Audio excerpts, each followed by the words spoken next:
What's going on, my peoples? It's your boy Kenny, man. I'm back one time for you, man. It's cold as a bitch, man. I don't know what the fuck going on with the weather out here, man. I don't know what's going on, man. Welcome to the OBF, the family show, people. Um, Make sure you guys subscribe and hit that like button. Tell somebody to know somebody to come over here and subscribe to OBF, the family channel. If you can, people, donate to the channel. Go to OBF, the real. Cash App and donate what you can, people. Is highly appreciated, man. Listen, man, it's cool, man. It's like it's windy as hell outside. Yesterday it was pretty good. Yesterday I grilled yesterday, but I don't know what the hell's going on with the weather, man. This is why I've been like getting sick and shit, man. Got the sniffles and shit like that, man. Cause every time I turn around, 1 minute it's hot, 1 minute it's cold, and I take like 2 or 3 showers a fucking day, so. You know, you open up your pores and shit, and you go outside and keep going in and out and shit, and I be in and out, so it's weird. And I be going out, I be leaving weird ass hours during the day. So, but anyway, people, hope everybody having a blessed Sunday, man. Listen, man, let's just get into this shit. I got a couple of stories today, people. We're gonna try to get the OBF family in here today too as well. Listen, man, I just want to put this out here. Listen. This ain't a real big story and shit, cause he really doesn't really say anything, but it's just the whole just seeing how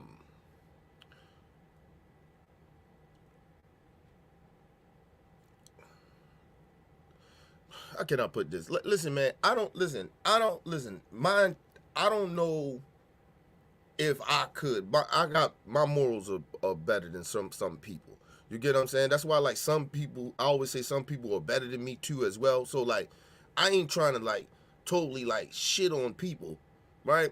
But, because their morals is not like mine, right? Listen, but it's certain types of principles and morals you got to have, right, to look yourself in the mirror. I don't see how people go on Fox News. That is a racist ass channel, okay? And I don't understand. I don't understand even sitting down with immoral people, just having a conversation with them. You get what I'm saying? These people are scumbags over there at Fox News. I'm sorry, right? So, but in a sense, this makes sense, okay?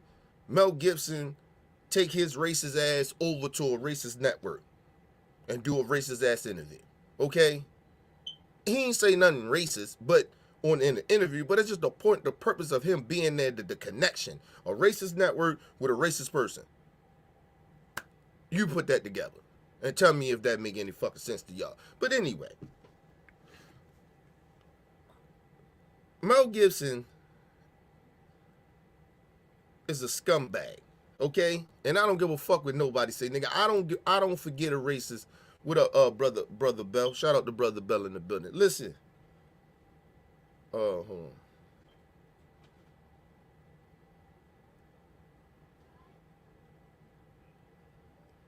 on. Bell said he was waiting for somebody to get Mel Gibson. Listen, excuse me, I'm still trying to get over this cold, too, people, so.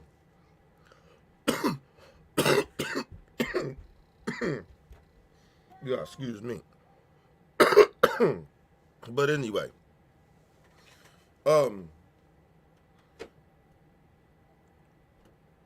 listen, everybody don't have no morals. Like some people pretend that they have morals, but a lot of people don't have morals.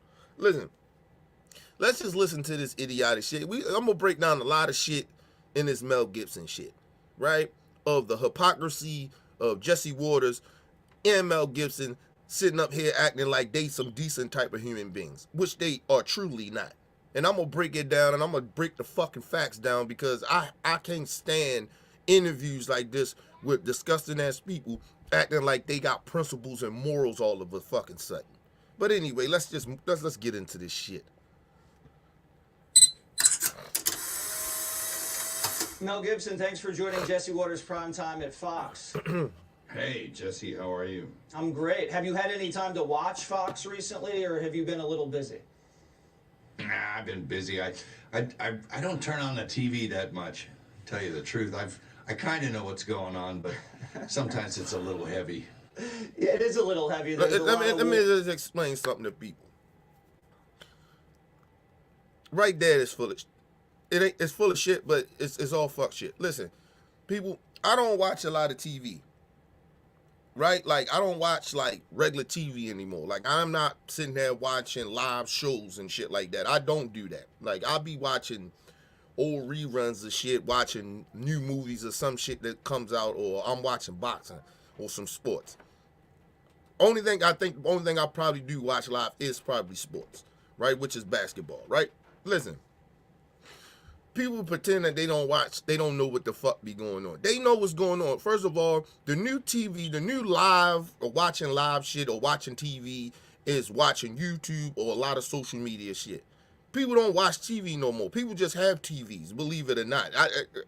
Like, and if you all watch a TV, you're watching something from off of social media.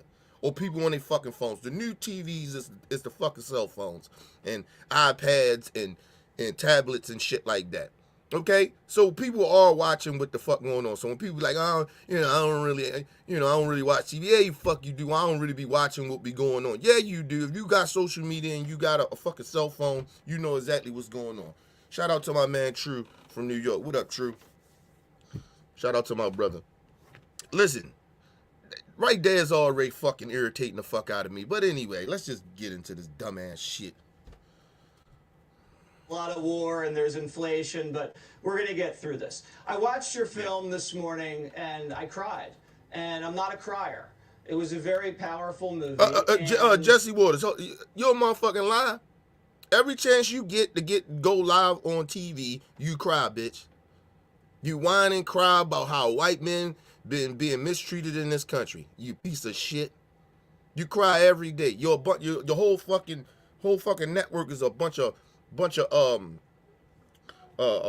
snowflakes. You always whining and crying about something, and then you be lying about the shit you be crying about.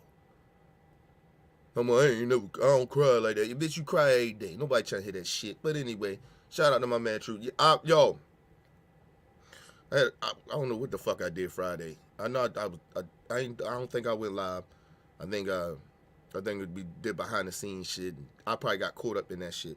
But we gonna talk, bro. And tell me if I have it right, that this is all about suffering, and people suffer, have a choice. They can either be angry or they can be grateful, and if they're grateful, then they can receive God's grace, and that is what life. What the fuck is he talking about? Talking about, oh, you could be angry or you could be grateful for suffering. Who the fuck in a right mind going to be grateful for suffering? And then the twist he throw on it, and then get God's blessing. What? See, listen, people. I told y'all, I believe in a high power, people. I'm not like saying I don't believe in a high power. Listen, people, I damn sure don't believe in in religion. And this is what happened when people believe in religion. People make up reasons for other people suffering, or even helping other people suffer. That's what religion does. It's a cult shit. Any religion, you name whatever you want to name, it's a fucking cult. Mind you, people, listen. You gotta be a little wacko if these people really truly think they talk to God or whatever the fuck they think, right? But my problem is that they keep on trying to act like this is God's plan for you to suffer. If God is, if in their minds, right, and how the Bible is read, how they look at religion, God is a giver. God is to help people. He don't want to see people suffer. If somebody's poor, you go out and you try to help them. That's God-like shit. He helped the poor. He helped people that's struggling and hurting. He doesn't sit there and just let them struggle and hurt and for them to wait on him. He goes and he helps. These people are unfucking believable. And this is why I don't believe in religion, because you have fake motherfuckers out here pretending that they are religious people and they don't live by nothing they talking about, nothing they say they believe in. This is a bunch of bullshit. I can't stand. Listen, people. The most thing that irritates me in 2022 is religious people. Not all of them, but a lot of these fake ass religious people trying to throw their fucking religion in everybody's face. Nobody gives a fuck. Just stop bringing God up. Stop bringing religion up. Stop doing that shit. Because a lot of these motherfuckers, all they do is use religion to discriminate and hurt other people. Listen, I see this shit every day. How people be faking the funk. Don't give a fuck about nobody but themselves. But they use religion to somehow act like they somewhat good people. They not. Can't stand this shit, man. This shit irritates the shit out of me, man. This is the real reason why I don't fuck with religion. You got too many people being imposters, taking advantage of the word, trying to take advantage of God's will or some shit, like they somehow connected to God. And these people are more connected to the fucking devil than they connected to God. Just look at their behavior. Look at the shit that comes out of their mouth. Look how they treat people. There's these same people sit on TV, talk about how much they God-like. But when you hate half of the country because they don't believe in your ideology, somehow you God-like, motherfucker? Jesse Waters and that whole Fox News, all their intention every day is to divide the fucking people, not to bring the people together. And listen, people, I'm not sitting out here acting like the Democrats is all great. I'm not saying that. But these people are hypocrites. Sitting over here acting like they somehow give a fuck about everybody. But their whole purpose every day is to divide the people. And if you don't agree with their ideology, then somehow you're a pedophile, you hate America, you hate white men, you hate white people. These motherfuckers act like they are the chosen ones from God.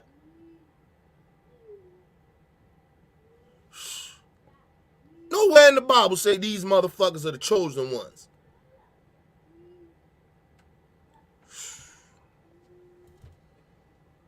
That's what life is all about. Did I get it? I think that's one of the main themes. There's other themes, of course, but that's pretty good.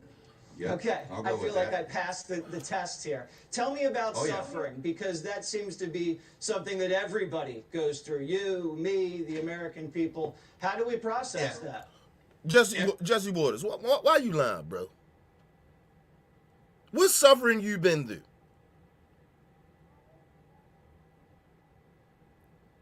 You are a rich white man that probably live in a great neighborhood. You ain't going through no suffering. Why? Because you got to wear a mask sometimes in certain restaurants and stores, you goofy bastard. He ain't going through no type of suffering. I don't know what the fuck he talking about. These people kill me.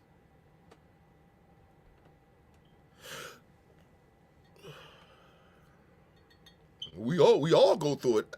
No, we don't. Everybody don't go through suffering.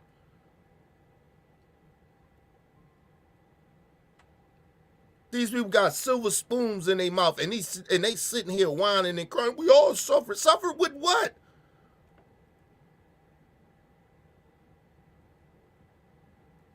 I can see if you say, "Oh, we all been through some pain in our life," but I'm talking about they suffered. How? You're making millions of dollars to lie and deceive your viewers, and go home and sleep like a baby. He ain't going through no struggle. This dude ain't going through no... People, he is not worrying about his next meal.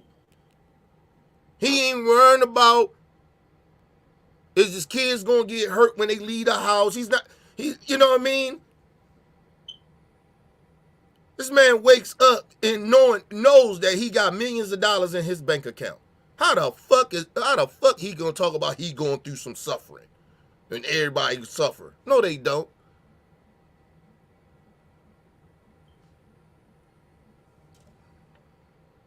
everybody's got a boulder, man, and everybody's got, you know, they got a drag or something around, and of course something's gonna come by and knock you down at some point in your life, now, later, and how do you stand up from that, you know, and how do you not only stand up but find the purpose in that? There's a purpose for all of this.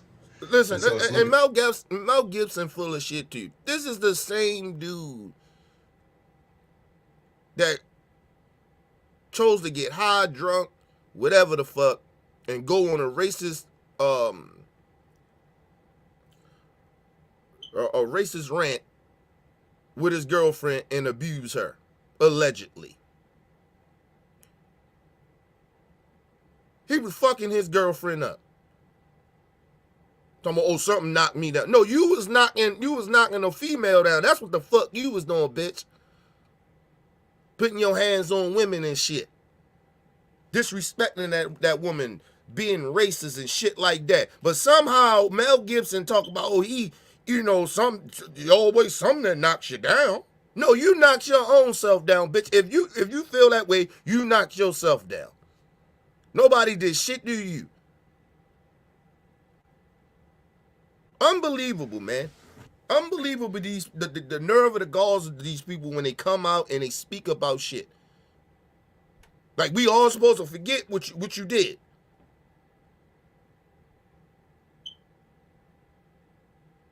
And they let this cracker ass cracker back in Hollywood like ain't nothing happened. Fuck out of here. Horrible ass people, man. And so it's looking for that purpose. And I think, you know, if we're too self-involved, I think if your head's too big, put it that way, it's an easier target to get hit. And if your ego's not that healthy, if you actually realize there's something greater than you and find a little bit of humility. First of all, shut your dumb ass up. Listen, people. First of all, so with your ego got in the way, your ego came and was like, just be racist. Because your ego got involved. No, bitch. You was taught to be a fucking racist, and you one night you got caught being the racist that you are. Being an accused domestic violence beater. Your ego was involved too, huh? Getting high, getting drunk, or whatever. Your ego was involved. No, bitch, they are choices. These are choices. This is not an ego thing. This is a fucking choice that you've made. You piece of shit. But somehow, some way, here we go. Some white people want to play victim of their past behavior or their current behavior. Oh, my ego got involved. No, bruh. Ain't nobody, your ego ain't tell you to go out and be a racist bitch. Your ego didn't make you put your hands on that woman. That was a choice. You chose to do that. Got nothing to do with your ego. Just the nerve of this cocksucker. You're not going to get hit as hard, even if you do get hit, because you're going to realize that there's a purpose in it, and you're not the most important thing in the world. And that there's a way to deal with that stuff. And listen. And you know what? You know what always bothered me when people make mistakes and shit, right? Just to say, you know, listen, people make mistakes. Ain't nobody perfect. I ain't perfect, people. I would never try to pretend that I'm perfect. Listen, and I don't make mistakes and shit like that. Listen, people. The first thing people do, they run to religion when they fuck up. Now, how about you take a look at yourself? And then people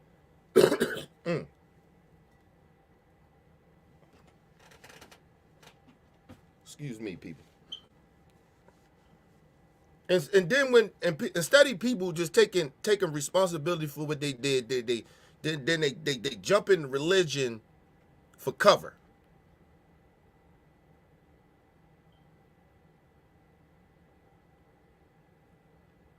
Listen,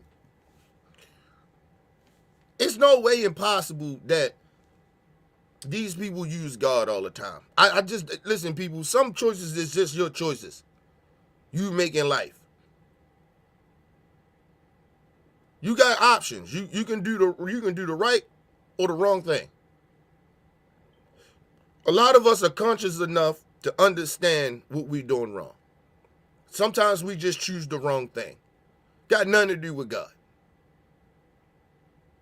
Got nothing to do with it. We choose to.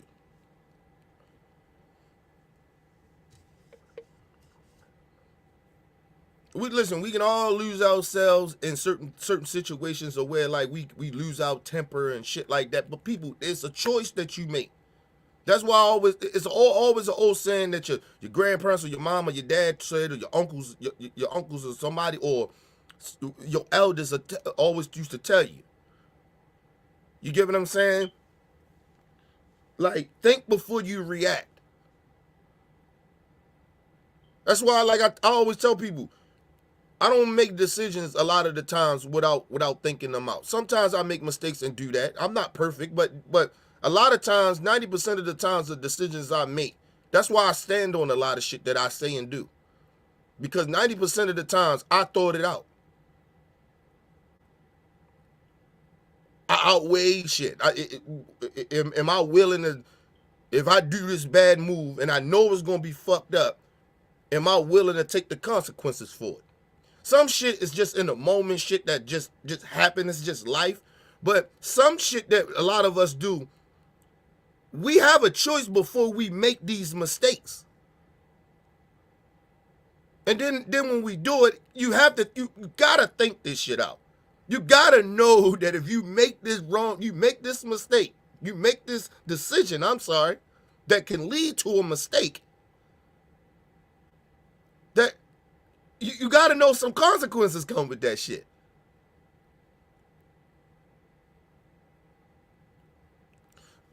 In the process of me getting to the point that where I am and I'm comfortable and confident in who I am and I'm emotionally stable, people, it pushed me more and more from religion. Because I had to truly understand the expectations of being in a cult-like religion. I'm not going to live up to those standards. Because those standards ain't going to be for me. Because you know why? I understood that I'm perfect. I'm perfect. I understood that I'm not going to be perfect. I can't live nowhere close to those type of standards. I accept that I'm an imperfect person. What happens is in religion, they make people feel like they perfect, and if you make a mistake and shit like that, like you gotta jump through hula hoops for that religion, that ideology. That's bullshit. If a motherfucker could hurt and kill somebody and be forgiven, it's no different than a little mistake, something lesser than that. It's the same thing of sinning. A sin is a fucking sin, people. But these people, they pick and choose what's a sin and what's not. What's so bad and what's not.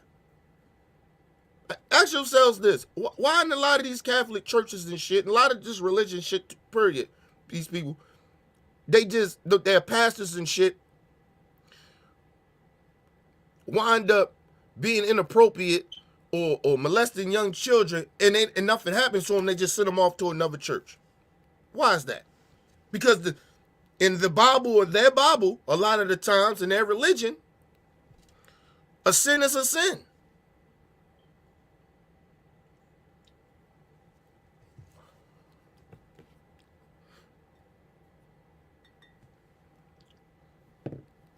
But, you know, it is what it is, man. These people, listen, I got a real, my issue is real deep when it comes to some of these religious people. It annoys the fuck out of me. It pisses me off because I know these people phonies. I can smell them from a mile away. I can see they bullshit. They con artists to me. I can see that these con artists from a long way. I can see them coming.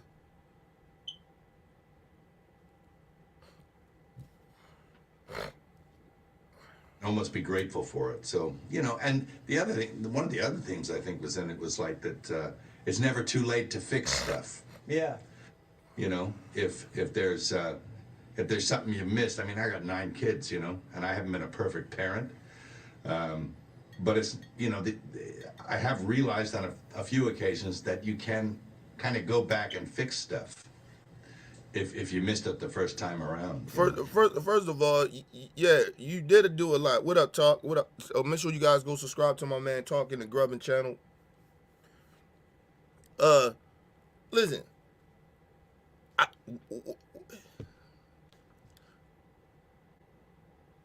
I may not be the right person to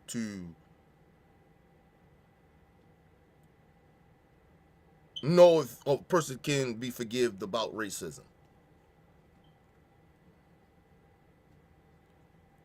A person being racist. I'm probably not the person to talk about it, or not even say talk about it, but like kind of tell you if a person can be forgiven, because my standards, my level of standards of motherfuckers crossing certain lines is different from a lot of people.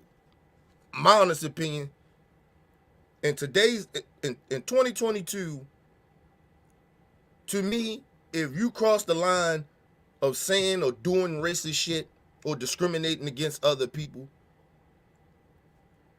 I ain't forgiving you.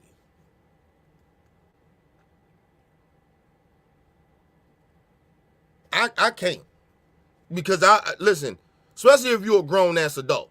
Especially if we're not talking about young children. We're not talking about early 20 kids, like kids in their early 20s and teenagers and shit and small children. Like, we're not talking about them. We're talking about people, if you 30 and up and you don't know how not to be racist or discriminate or hurt somebody else in 2022,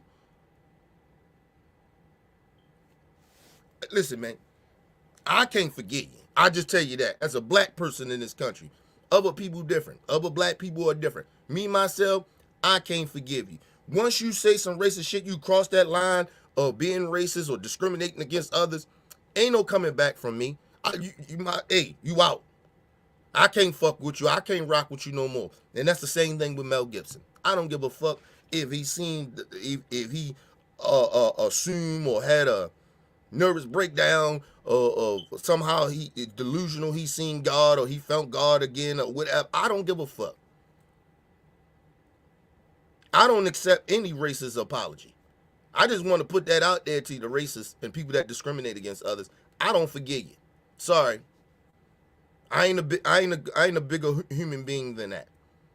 It's just certain shit that I just don't forgive you. If you molest or rape people, molest children or rape people, I can't forgive you. I'm sorry. It's over. It's a wrap.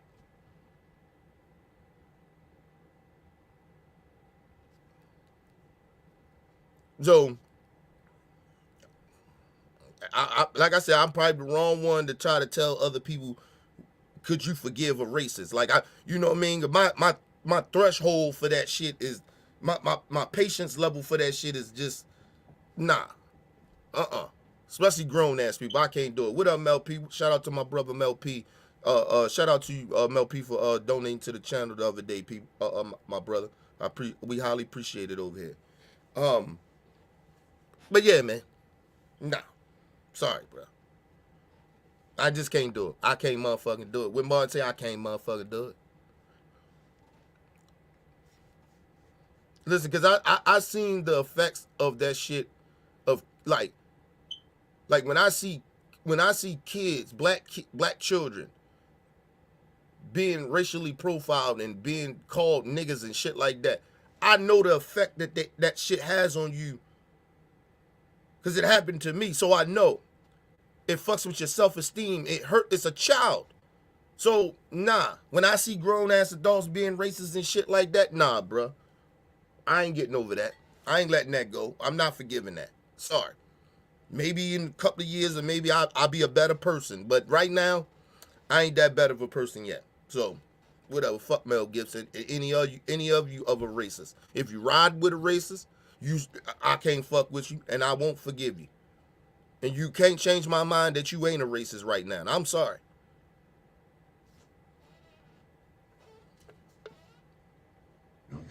It is never too late to turn things around, and that's what the film was about. This guy found himself and turned himself around, and one of the ways he did that was also by finding love, not just finding God, but through actual love. Do you feel that when you do find that true love, it is almost the same as finding God in the way that you submit and just open yourself up completely to that person?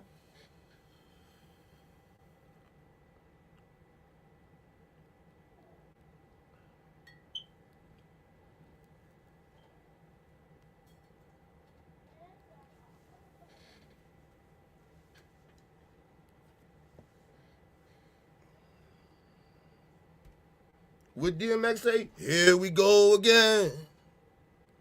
The late great DMX, God rest his soul. Listen, come on, man. They can't help themselves. They can't help themselves, people. They can't help themselves. Love, you know, kind of getting guarded. Like, listen, bro. Listen.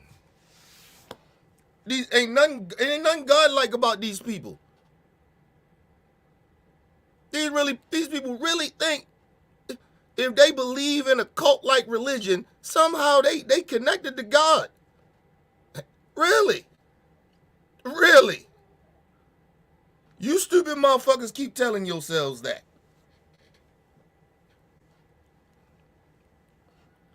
They do nothing godlike. They are the opposite of that. The behavior, the shit that they say out of their mouth is nothing godlike.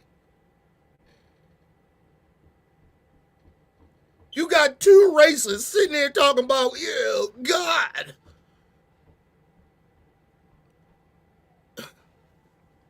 Whatever, man. Let's just move on, man. This is this is one of the stupid stories of the year, man. Seriously, that I done did. This is stupid.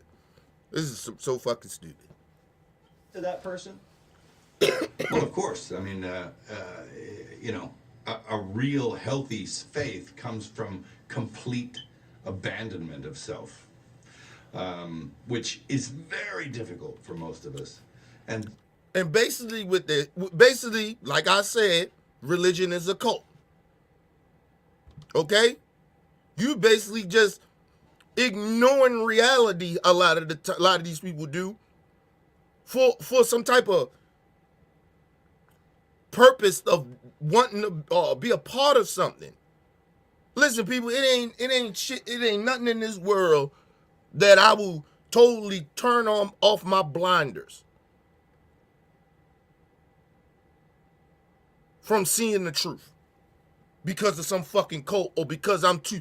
A lot of these people, listen, a lot of these people that get in religion are scared people. They're followers. A lot of them are followers. Okay? They have no leadership skills. They're trying to get somebody to lead them. That's all that is. They want somebody to lead. It's like even when a lot of times when it comes to politics with the Democrats and Republicans, they just want, if you look at a lot of the voters, they're just looking for somebody to be their leader. Just look at the Trump shit. A lot of these people are weak-ass individuals mentally. They don't have any purpose. They need somebody to make them have purpose. Listen, you know where my purpose come from, people? Listen, yeah, me going through struggles and shit like that, but to see other people in pain and need help, that's where my purpose come from. I don't need a fucking cult-like mentality of a fucking religion for me to have a purpose. I ain't that weak. I have some weaknesses to me, some things I'm weaker in, but I ain't a weak-ass person. Entirely. Like, you know what I'm saying? Like, so I don't need no cult-like shit to make me feel like I have a fucking purpose. I see other people hurting or going through shit. I'm like, yo, I got to do better as a person. I got to try to help some of these people. In my own type of way, you know what I mean? If it's financial or what I'm doing now. Talking to y'all. Listen, these people are unfucking believable. This is the real reason why I would never fuck with religion again.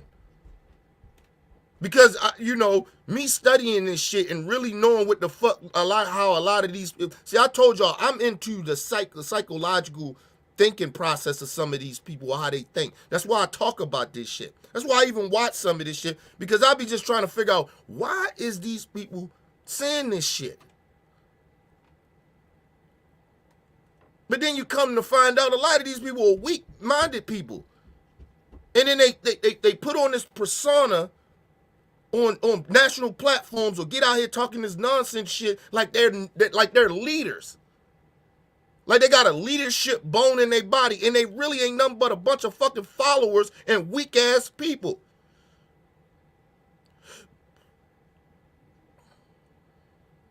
Listen, people, that's why a lot of times, if you do notice this, a lot of the rich people that you see, the well-off people, a lot of them are miserable.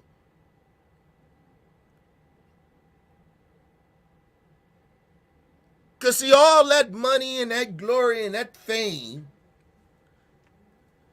can't fix what's broken and inside. It just put a Band-Aid on it.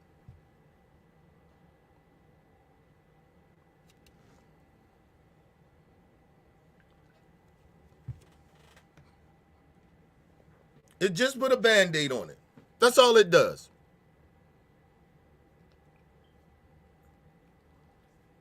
That's why I tell people I'm comfortable where I'm at. I don't need to be richer or no poor, nigga. I'm fine. I'm all right. I don't need all that shit. That's why I'm not like a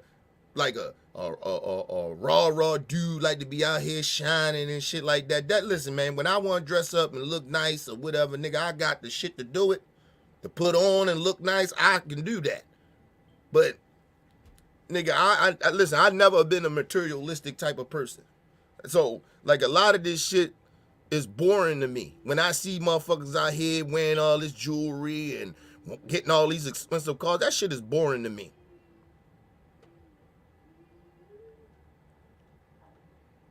That shit don't mean nothing to me. It make me feel better when I help other people. I don't give a fuck about none of that dumbass shit. Materialistic bullshit. And that be the problem. And people want to have power. Like some people don't even know how to deal with the power. Some people don't have the mind state to understand, if you get that power, how do you use the power? They don't even know how to use it when they get it. Some people abuse the fucking power. They don't know how to use the fucking power that they get. Listen, I don't deny if I got certain power and shit like that in positions wherever I'm in life. I just gotta understand how to use it. Not let the power use me. Do I use it for something positive, or I take advantage of people?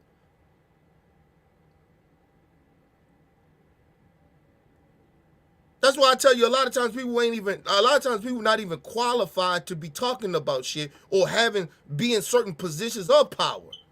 They're not even qualified for it. Not just because they may not be smart enough, it's because mentally they don't know how to control the power.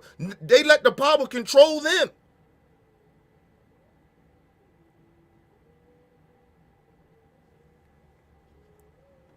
I told you, one of my main gifts that God did bless me with, right? Listen, is to watch shit. Pay attention. I pay attention to details. I pay attention to shit. I pay attention to people. I pay attention to body language. The whole time in this interview with Mel Gibson, nigga, he looking this way, that way. He not looking in the camera. Here and there, he glance at the camera, but half the time he doing like it. You know why he doing that? One-on-one, why he doing like that? Because he knows he's telling a motherfucking lie. And when somebody like Jesse Waters can sit there and know that he's lying and making up shit, right? If he can stand there and look directly into your face, some people are like this. That's because they're psychopaths.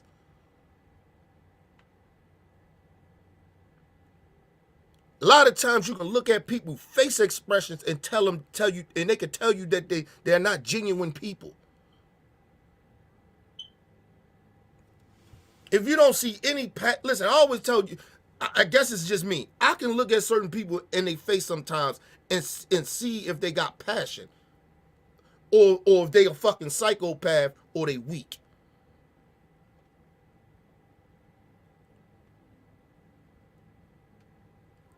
Shit is crazy.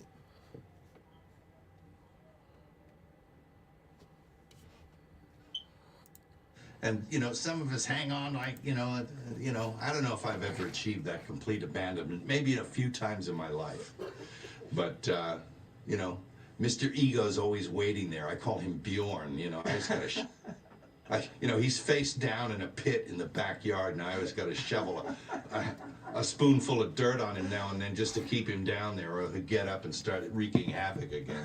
But and then listen, and he used the ego a little too much for me. First of all, listen, people, he talking about the devil. He talking about the devil. That's all he talking about. He hoping that the devil don't take over him again and lead him down astray of his fuck shit. That's all this shit is. He bringing up ego. It ain't an ego. Listen, people, listen. It's not an ego. A lot of the times, people. Sometimes you can allow your ego get the best of you, right? To where you can go down a Pacific road of making certain decisions that you normally wouldn't make. Yeah, but a lot of times people intentionally do shit sometimes just to see if you can get away with it. So, or sometimes you just make those decisions because you just don't give a fuck.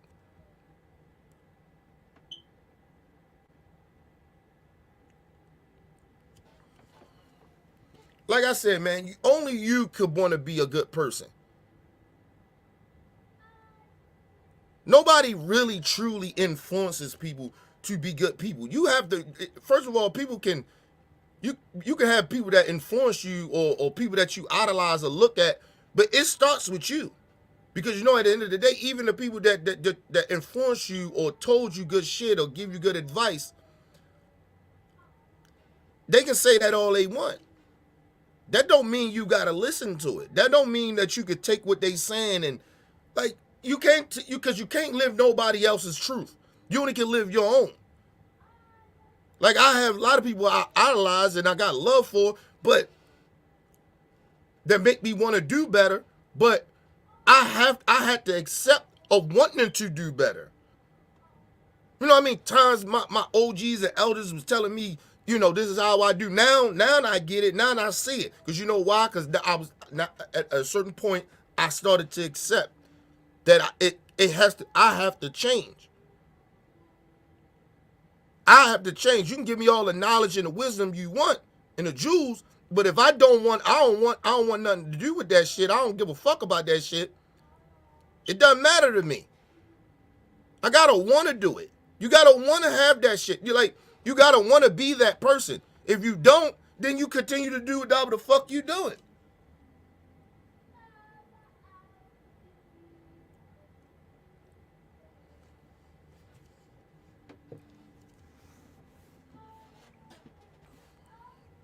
It's almost like being addicted to something, right? Some people are addicted to bad behavior. Some people are addicted for chaos and toxic shit going on all the time. Some people just love the moments of that shit. So sometimes it takes consequences for people to break out of that shit, but a lot of the times, I don't even call it consequences, it's just karma. Karma comes around and hits your ass right in the face, and then you wind up saying, you know what? I'm taught to get because I always say, like, when you hurt people, you wind up getting hurt from another person. It might not be from the person that you hurt, but it may come from somebody else that hurt you. So now you started off being a person that you was the aggressor that created a victim, right? And then karma hit your ass, and now you the victim.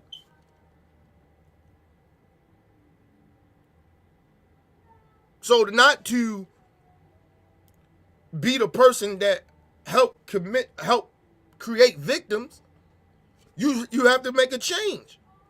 So you won't do that to another. So now you know how I feel to be victimized. That's what karma is.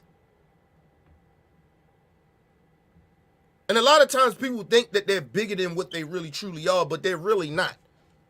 That's why I stay humble. I don't give a fuck about a lot of shit that people care about because it means nothing. Of course I care how some people perceive me, but I don't really care about a lot of fucking goofy shit because it doesn't matter. Because if you could say or do whatever the fuck you want, but if it doesn't affect me, I don't care. But I talk about a lot of these issues and shit like that because I see it affects others around me or people I see. Because I care about other people. That's the fucking difference from assholes like this that sitting there talking about their journey and what the fuck they going through. Listen, these people grew up with silver spoons in their mouth. They don't know nothing about struggle. You made a mistake, come hit you in the ass, tried to bring your ass back down to earth and get you to listen. That's what happened. You ain't been through no struggle. You ain't been put in these people put themselves in situations. Nobody else put them there. Nobody told Mel Gibson to be racist that night, but he chose to.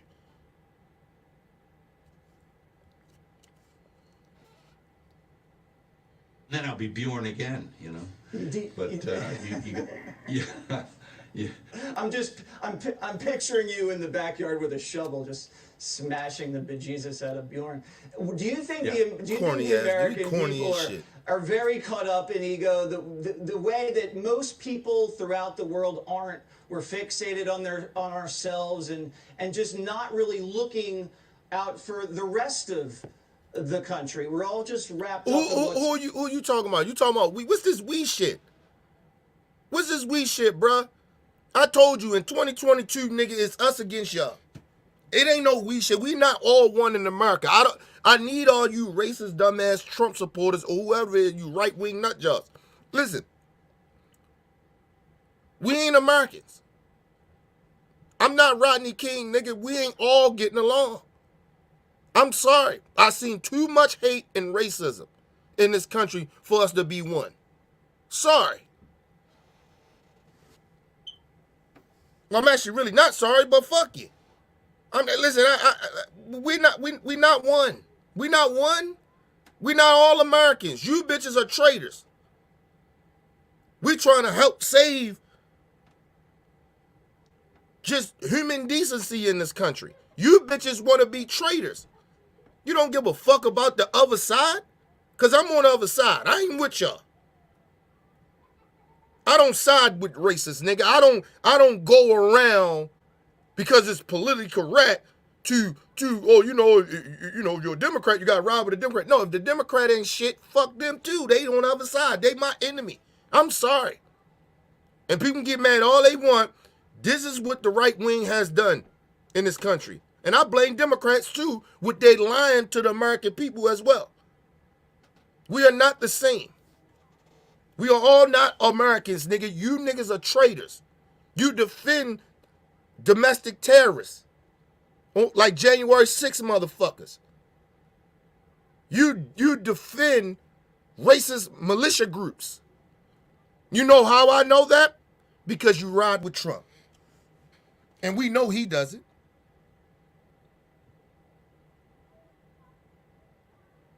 We're not the same.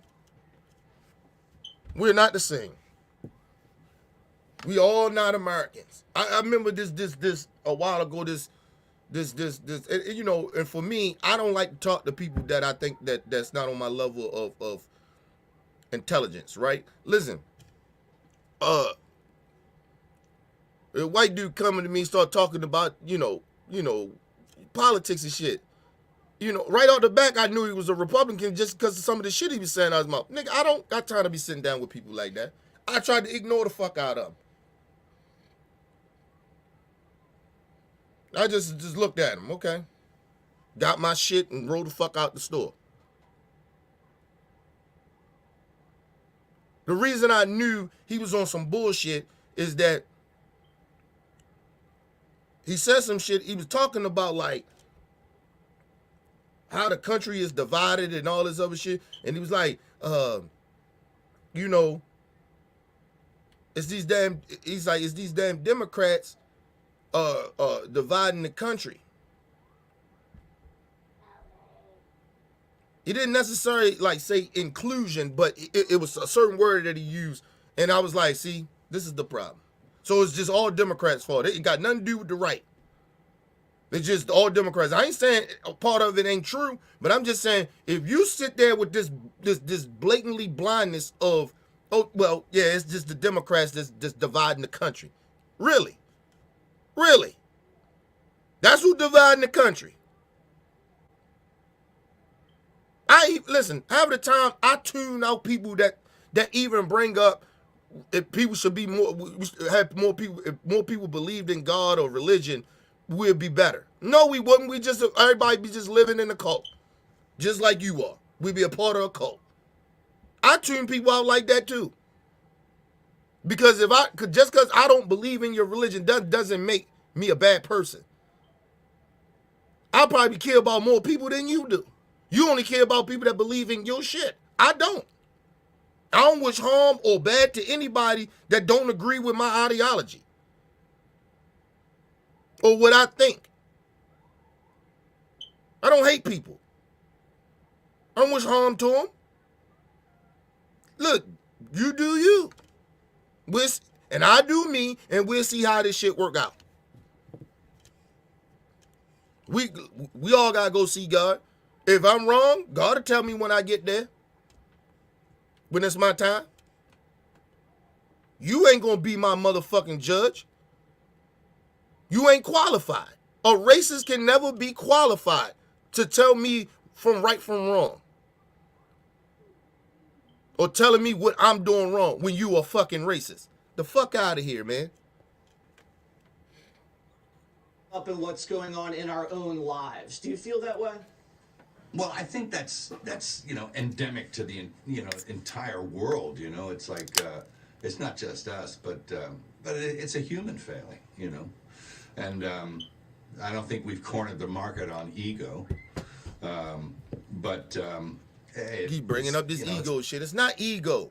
It is choices. We make choices in life. Once again, I'm gonna say we make choices in life that leads us down wrong paths. That's just is what it is. Got nothing to do with your fucking ego. Got nothing to do with your ego.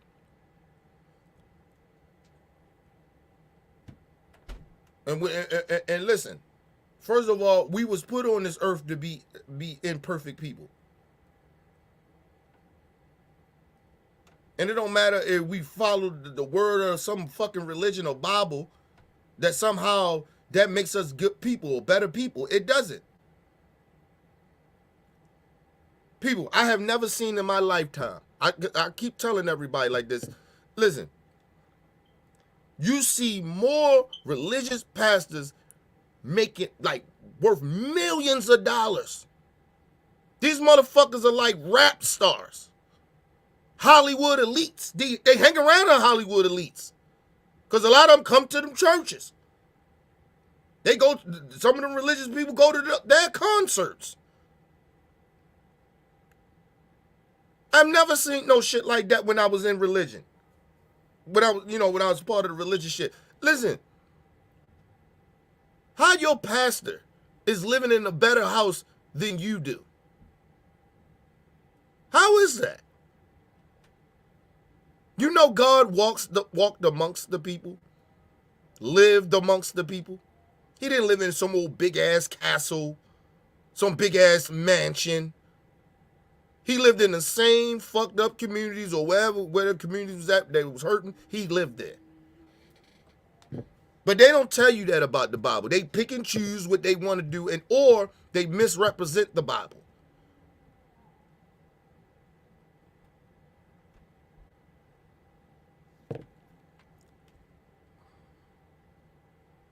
Man, they've been fucking with these Bibles for for generations and generations of now. Hundreds of years they've been dipping and dabbing and fucking around in these Bibles, fucking it up.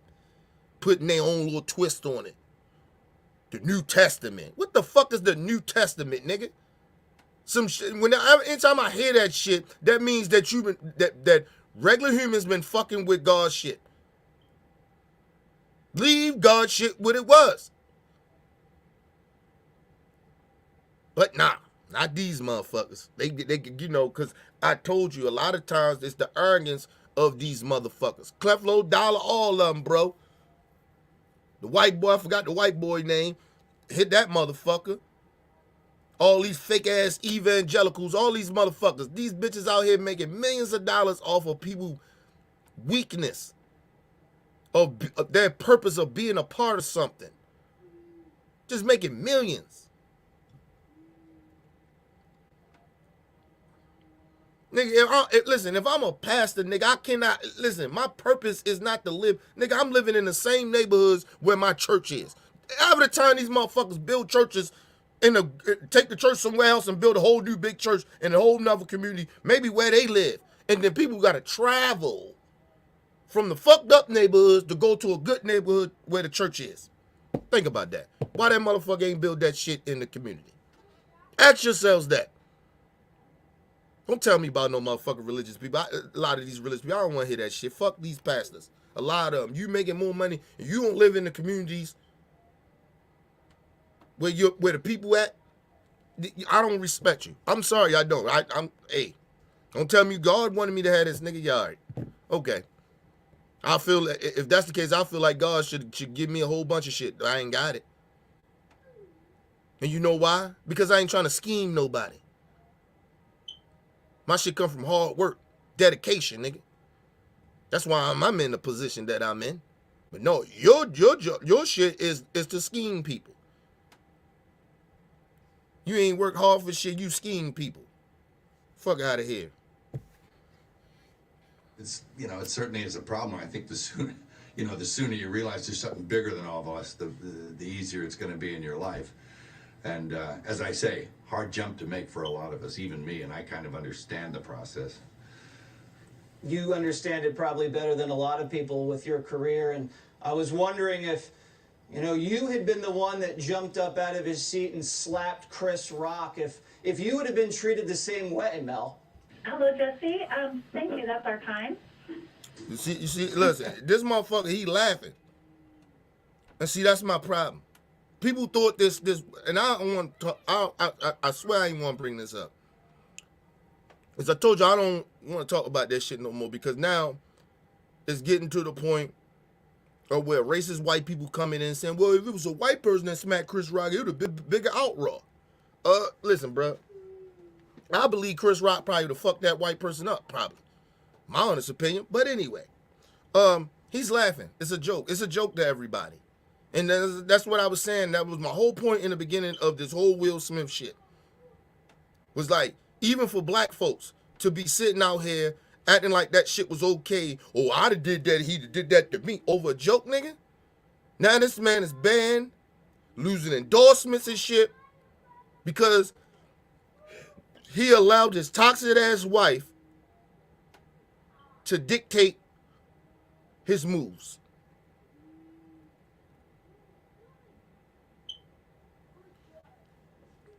Then this motherfucker, he's sitting here laughing like it's a joke. It's not a joke what that man did. It's not a joke. Chris Rock was joking when he made the joke, but what Will Smith did ain't a fucking joke. And see, this is what I was telling black people. See, this is where we supposed to have unified that. On real talk. This is where we supposed to unify that. We know what Will did was some fuckboy shit. We understand that. We know plenty of niggas did fuckboy shit. We know this.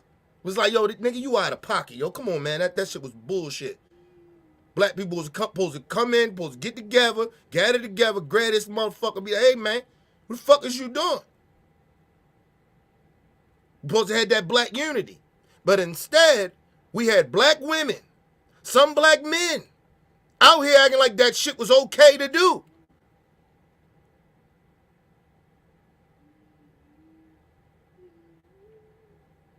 And see, what happens is when you do that, you open the doors up for racists like this to pretend like, oh, what if that was me that did that? We'd have whipped your ass. That's what happened. And I ain't condoning violence, but I told you, I didn't give a fuck if Will was black or white. If he'd have rolled up on me on stage, if a motherfucker tried to smack me anyway, we fighting. You put your hands on me, nigga, it's going down. I don't condone violence. I don't like violence. You put your hands on me, you cross the line. And that's my point of telling everybody, stop acting like this shit was okay. Now you got these goofy ass white racists out here acting like it's a joke. Oh, what if it was somebody like you? What? Somebody white? Just say that, you pussy ass bitch. And then you see what if you hear Mel Gibson, people's like, hey, that's all the time we got. We ain't getting in that shit. That's why I told everybody this is a black issue. And that's why it was fucked up, because he got in front of those white people and put his hands on that man.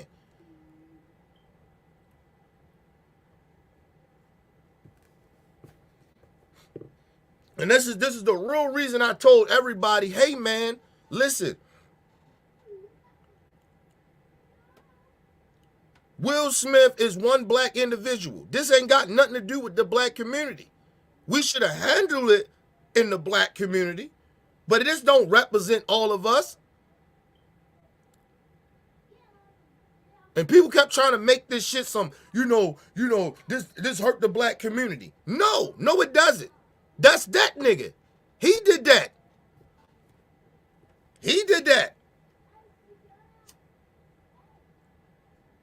See, when we say certain shit about certain incidents, talking about, oh, this make the black community look bad, like, especially on stupid, listen, the whole situation is stupid to me, but when we start doing that, we open up doors for white supremacists like this to do shit like this. Now they get to start playing like, oh, if this was me, if I'm a victim, like they victims of shit. Oh, we can't do no shit like that. Bitch, y'all already are doing it. First of all, you got white people out here killing unarmed black people. You and children at that. Beating up babies, children. Slamming them, choking them on the ground. The fuck are you talking about, bitch? You had two grown-ass men, one man slapped another one.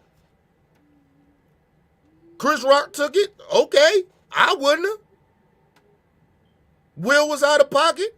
He gonna get consequences. We know. This ain't the end of the fucking world.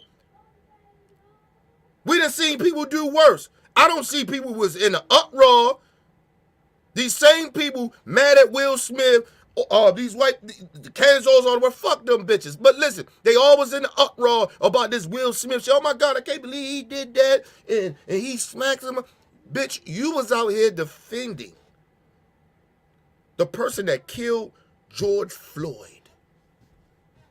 And I supposed to take you serious about how fucked up what Will Smith did. He ain't kill nobody. He ain't kill nobody.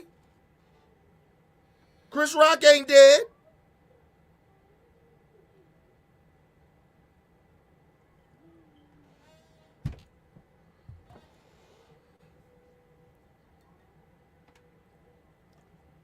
Ain't nothing wrong with Chris Rock. Chris Rock, yeah, his ego probably fucked up. He got hurt feelings. His jaw may have hurt a little bit, but he fine. He still got his money. He's still living, nigga. He good. But George Floyd ain't here. Breonna Taylor ain't here. Trayvon Martin not here. I don't see y'all in the upraise, buddy. I see the opposite of that. The Candace Owens of the world. The Jesse Waters. And anybody else that got a problem with Will Smith did, if outside of our people. Because I don't give a fuck what other people think about our people or what Will Smith did. I don't give a fuck. I care about what my people think. Because you know why? That's a black issue. We need to handle that. We supposed to handle that. That's why I told everybody stop acting like this shit wasn't nothing. He embarrassed himself.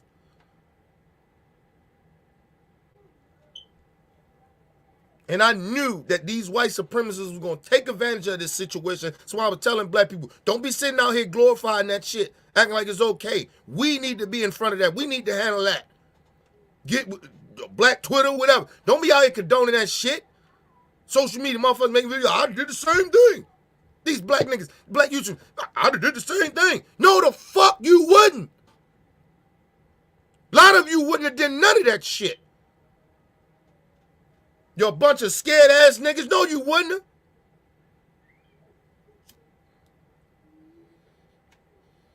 Stop condoning shit like that. You can't sit out here and tell these children to stop the violence when you was okay with Will Smith smacking another black man for a fucking joke.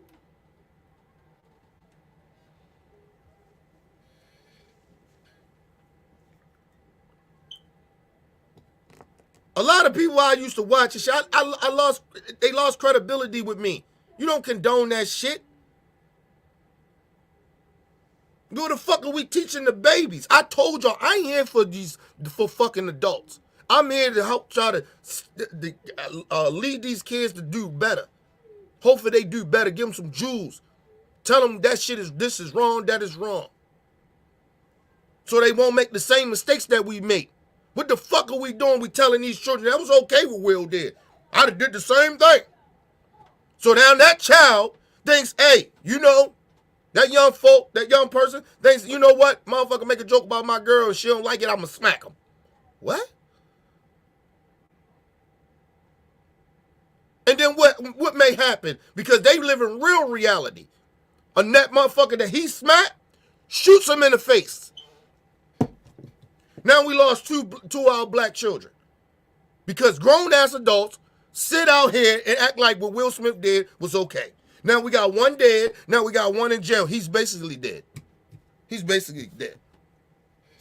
He ain't gonna see the light of the day. So he's basically dead. That's why I keep telling niggas, you take niggas' lives and then the consequences come. You gone too. We lost two people. You might say we lost two people.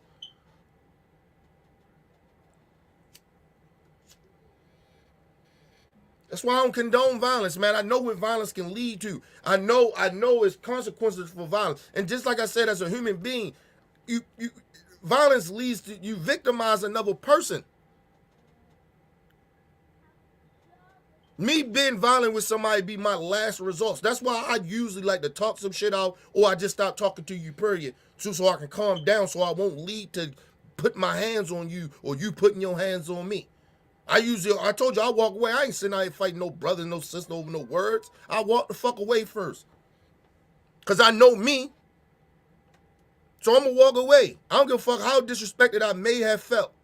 I'm walking away. I'm not fighting no other brother and sister because I already know what it's going to lead to. Because I ain't fighting, nigga. I'm too old to be fighting. I know I'm going to have to shoot you. And I'm going to have to take your life, and then now my life is over. Now my daughter grows up without a father. Nah. Sticks and stones may hurt, but your words will never hurt me, nigga. I'm sorry. The fuck out of here. I'm walking away. And how it looks that I let words make me kill a motherfucker. And then I tell the kids, hey man, y'all should walk away from this shit, but I do the opposite of that. So now I'm a fucking hypocrite.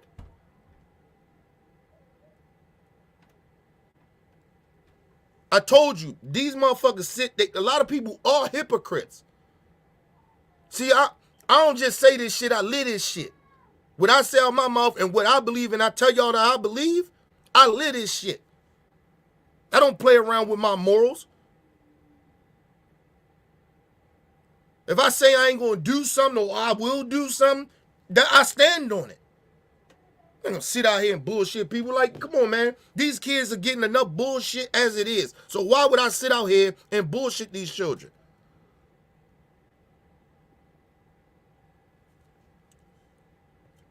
I told you, a lot of the problem is people like, a lot of people only just care about themselves, man. And that's part of the fucking problem. That's really what's the problem of what's going on in America.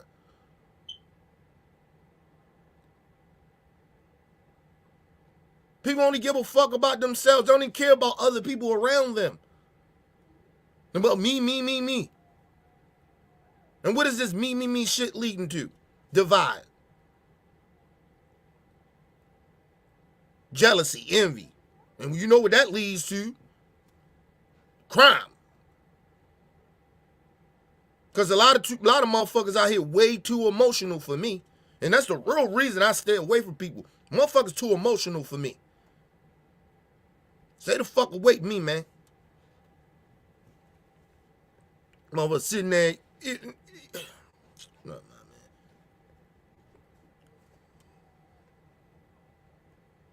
man.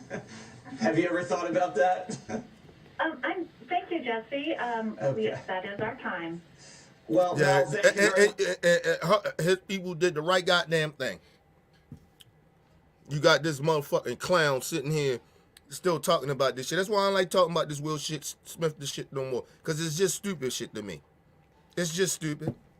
There's nothing to really talk about no more. The man did what he did. And you know what? He's suffering the consequences. And I told y'all this was going to happen. I told y'all.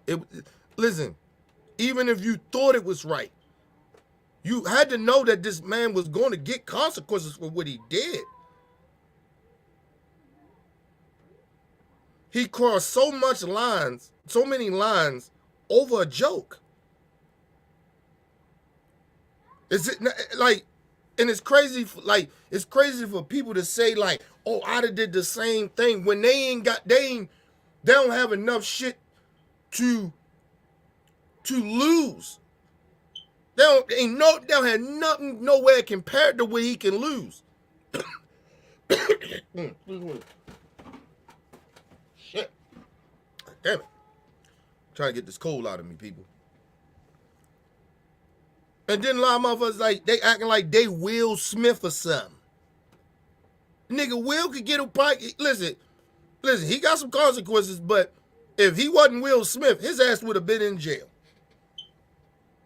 So all the motherfuckers out here acting like, oh, I'd have did the same thing, and your ass would have been in jail for assault. Now you gotta pay bail money.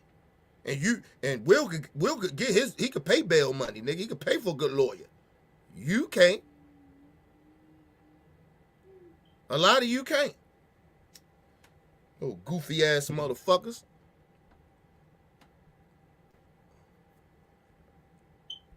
It's sad, man. I ain't never, listen,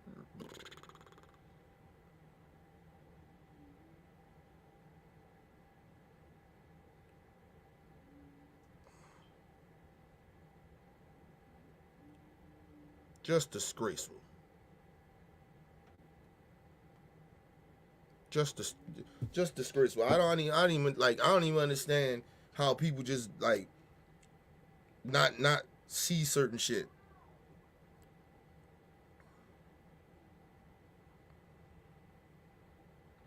That's why a lot of times I be happy. Like sometimes I get upset because my mind don't shut down. They just keep doing this shit, right? Me too, because I'm a thinker. I just think all the time, thinking. And it's like a fucking, like a machine just running, right? I get mad because a lot of times I don't sleep because of it, right? So, but I'm glad I do think all the time because it makes me stay self-aware of my behavior. I always tell people I can get in trouble by my motherfucking self. I don't need nobody to influence me. Well, you should have did it. Nah, nigga. Nah, I shouldn't have. I love my wife, but when she said you wouldn't do that for me, no, I'd have handled that shit in a different way. I'd have still fought for your honor. But I ain't got to get physical with a motherfucker. You could just check a nigga like, hey, man, watch your tone how you talking about my wife, man, and she got a disease. Don't make fun of that shit. It's a way listen, it's still another way that you can defend your woman or defend your family. Even defend yourself. You don't have to necessarily always get violent with a motherfucker, man. Not none. It's not like you. It's not like they in the streets. You at an award show. These are like uppity ass Negroes. You could have handled that better. Yes, he could have handled that shit better, especially him. You don't think him and Chris Rock could have went back? He could have met Chris Rock backstage and they could have talked that shit out. Greg Jada like Chris probably be like, you know what? Let me go bring Jada back here. Let me apologize to her. Or he could have told Will Packer like, look, let me go back on stage to apologize to Jada. You listen, people. People like, oh, act like, oh, it was just in the moment. Oh, well, hey, that let me know. Listen, I'm not saying Will is perfect or something. Listen, man, but he grown ass man, bruh. He could have handled that shit way better. Any of us could have handled that shit way better. We don't necessarily got to go to violence.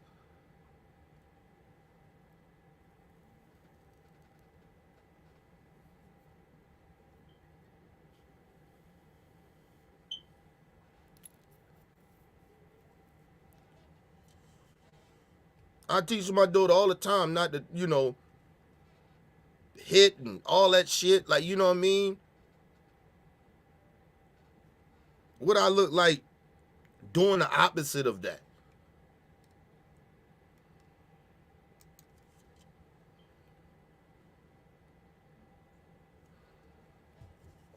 I go around, hitting people because I dislike what they say. Come on, man.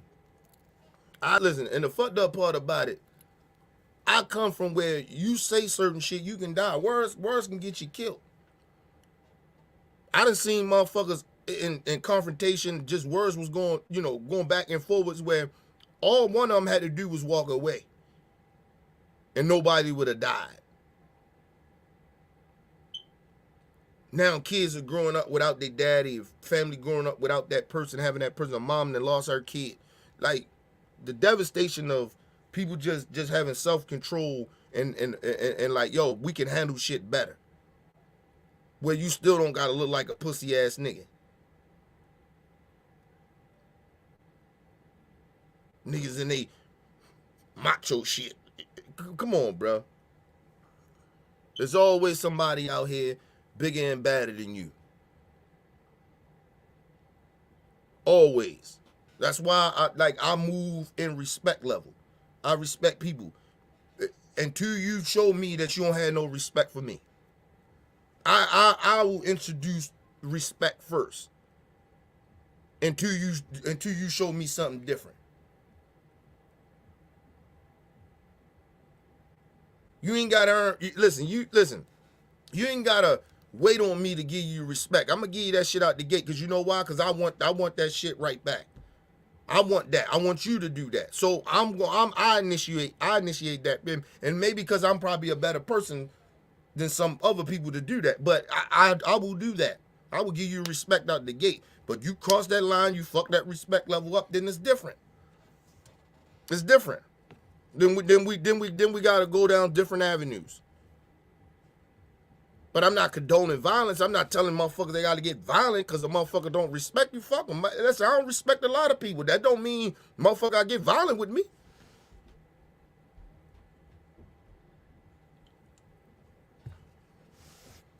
We're just on this circle of like we keep making these same mistakes over and over again, but then some of these people, they sit back and like, these young kids wilding. Like, nigga, they watching us. They watching our behavior.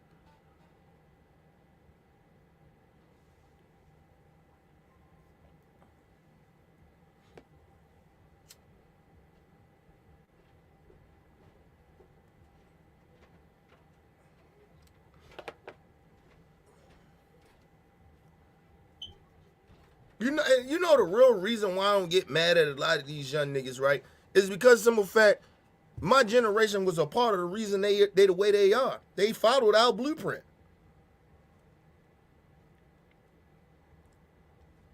They followed our blueprint. That's why I can't get mad at these young folks. I may dislike a lot of shit that they do, I don't condone a lot of the shit they do, but I can't get that upset at them. We help that. We help them create who they are. That's every time I see these young niggas. A lot of the times, man, I like, yo, I did that too.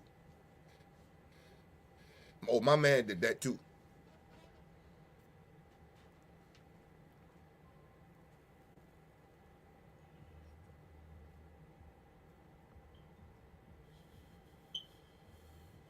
People be out here be like, oh, that was senseless that he killed somebody over. Like, it was stupid. Nigga, I done seen people kill people just as over more stupid shit than these young niggas is killing niggas over stupid shit. A lot of these kids are just, you see the nigga ops and shit talking about they did ops and shit. Nigga, that's a no-no in the hood. You get killed back in the day for that.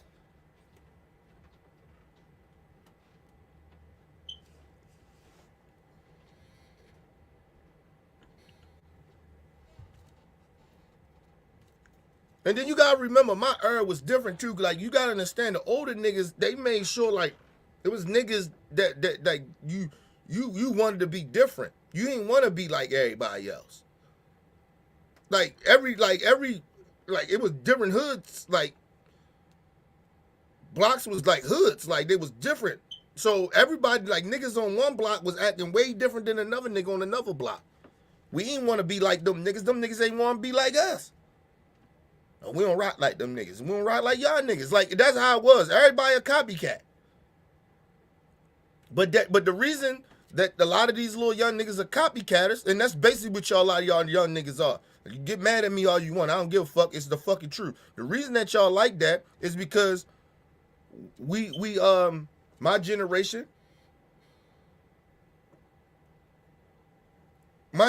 failed you. We was a part of the reason why y'all, we failed y'all. Why y'all copycats? These niggas ain't original. None of them really an original. They all doing the same goofy shit. Nigga, it was a period of time where you knew niggas from New York. You knew niggas from Chicago. You knew niggas from Louisiana. You knew niggas not off of just how they talk, how they carried themselves. Niggas from LA, you knew the difference. You know a nigga from Baltimore, you knew that. Niggas from DC, you know niggas was different. Virginia, you knew these niggas was different. Philly niggas, you know Philly niggas was different. You can't have the time tell about these niggas. Every time you can't tell the difference from these young niggas. You every time you don't know where these niggas from. A lot of times when I see a lot of these Chicago niggas, believe it or not, right? Them niggas, the more and more I listen to them, right? And especially the way they rapping and shit, and especially how a lot of them talk. They sound like they from down south. Real talk.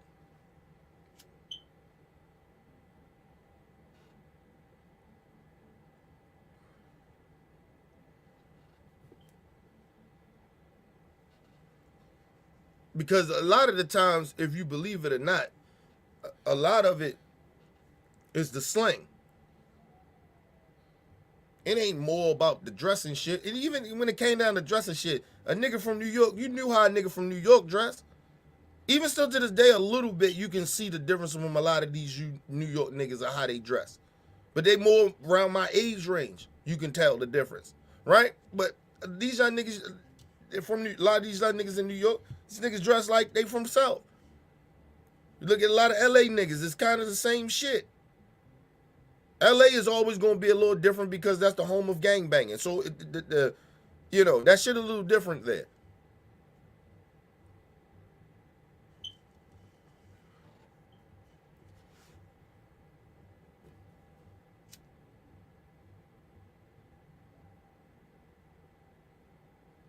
People always keep saying hip hop is the real reason why this is what niggas, these kids imitate. No, the rappers imitate the street niggas, and it always been that way, and it's still like that to this day.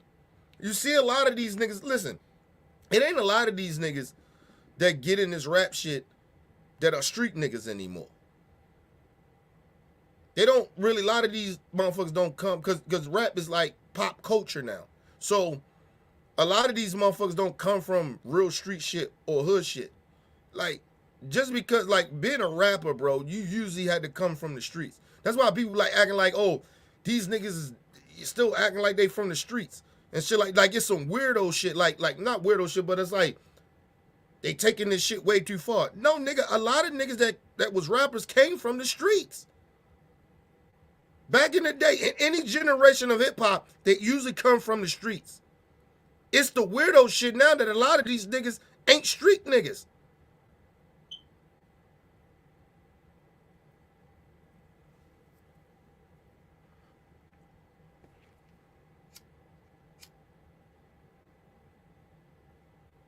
What happened was that when hip hop turned into pop, the popular culture genre of music, which we are we have the number one genre of music, shit changed. This shit's worth trillions of dollars. Right? So now it's normal.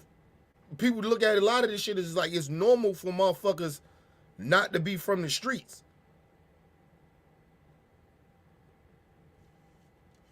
Listen, and I'm not saying every dude that was a rapper back in the day that came from the streets was like some street nigga, but you come from the struggle. You come from being around street niggas. A lot of these rappers don't really come from that.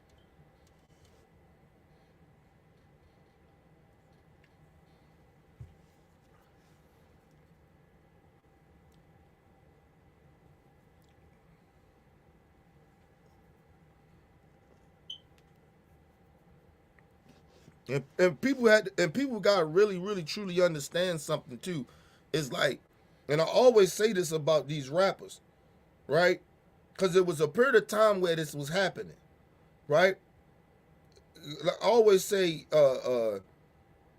probably, most likely, Jay was probably, and Nas was probably the last and then you throw 50 in there too as well. Like the last of a dying breed of a street nigga turned rapper that progressed. Right? When Wayne came in, he, just brung that gangbanging shit in the shit and act like that shit was cool. Like it was no change. Like, and I'm be honest, I don't give a fuck if LA niggas get mad at me. I don't give a fuck. Listen, when LA niggas, like, I don't care you niggas is gangbangers. I don't give a fuck. Listen, you fuck the game up too. Cause you allow niggas that wasn't rappers. I mean, that wasn't gangbangers, that is rappers, that don't come from gangbanging, and spread that shit and act like that was okay for these niggas to do.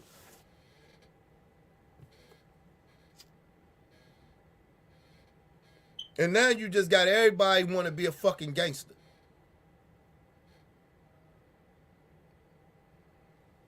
Everybody want to be a gangbanger. See, that was the difference back in the day. We was okay with niggas being, LA niggas, that's what they did out there. That shit didn't roll in my city like that. Niggas couldn't do that. I don't give a fuck if niggas was from LA. They couldn't come here and be talking that gangbanger shit. That blood and Crip shit. You ain't doing that shit. I don't give a fuck you from Chicago talking about BDs, GDs. That shit don't work here. You couldn't go down south and do that shit. That's y'all shit. That's Chicago shit. That's LA shit. That's y'all shit. But that shit don't work down here. The politics is different, nigga.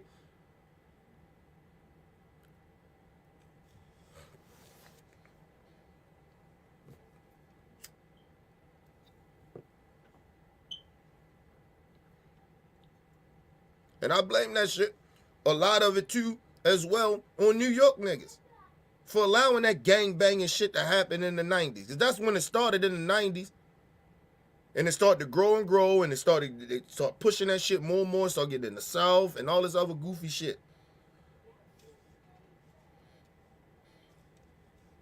Niggas ain't original no more. Niggas can't read like it was always a place for different shit. Now everybody got to do the same shit, and then I blame other shit on white people that basically kind of run hip hop, far as like executives and CEOs and shit, because these motherfuckers took the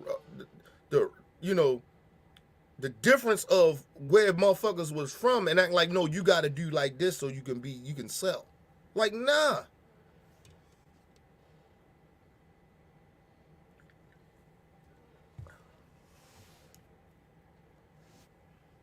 And a lot of the times too, you gotta think about it, like a lot of it come from like a lot of these young kids and shit, they're traveling outside of their communities more than we did. Because the money is there and and stuff like that. So they in different states and shit.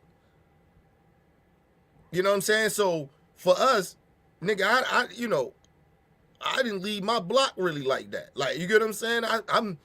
I never left my city like that.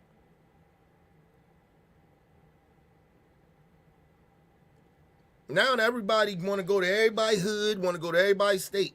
Like, and that's what's going on here. It's a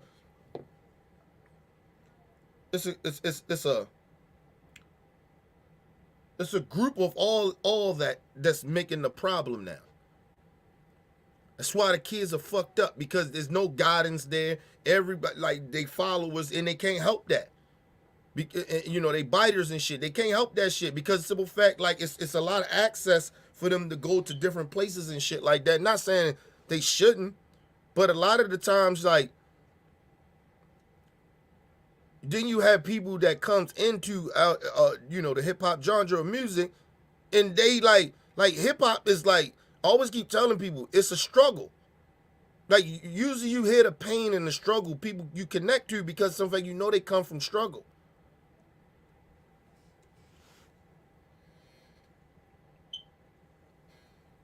Everybody knows Salt and Pepper and them, they come from hood shit. But they have positive shit. Positive music. Kid and Play. We know they come from hood.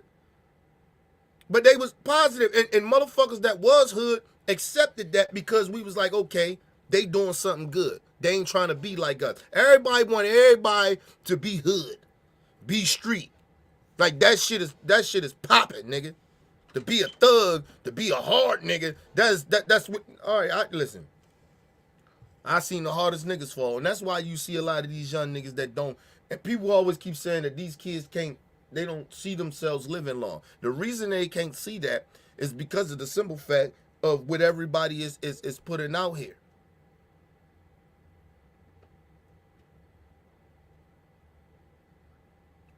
It's what people are putting out here. Making it okay to be a gangster. And a lot of these niggas ain't even like that. Listen, to me, you ain't no real street nigga. You ain't got no morals. You ain't got no codes. You just sitting out here talking about, nigga, anything goes. You ain't no street nigga. You just a fucking psychopath. That's what you basically are. To all the little young niggas out there, real talk to you. When you ain't no structure, no code, or none of that shit, you ain't got no structure, no rules, or nothing going on, you don't believe in rules?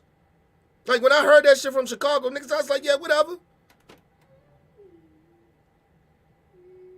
I guess they just do that in Chicago. No, come find out they doing that shit everywhere now. They don't respect the OGs. Well, that's why you niggas dying young. You don't believe in rules. That's why you niggas dying.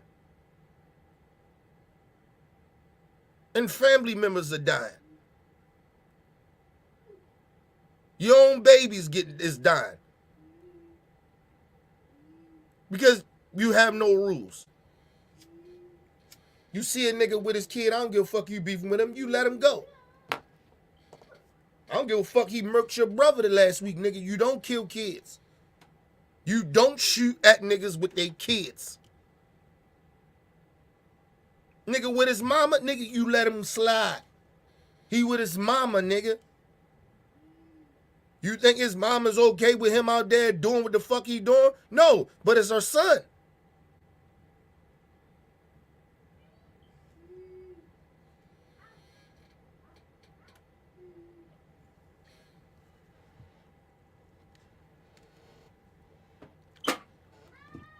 You don't fuck with parents and children, nigga. That's how it was in the hood. I was growing up, you niggas don't care about rules. This is what's happening. That's why you niggas dying young. Sorry. You get mad at me all you want. It doesn't make you a gangster, nigga, to die young. It doesn't make you a gangster to kill a whole bunch of niggas.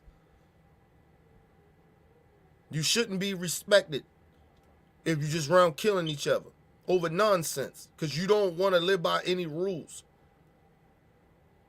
And a part of it is our fault, my generation, but nigga, come on.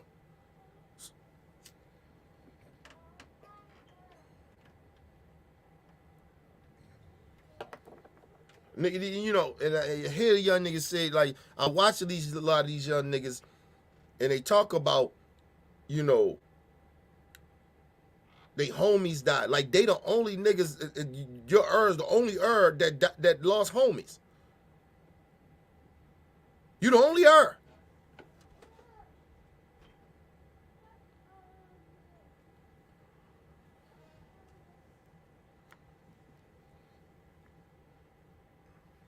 You just don't go start killing innocent people because one nigga did something.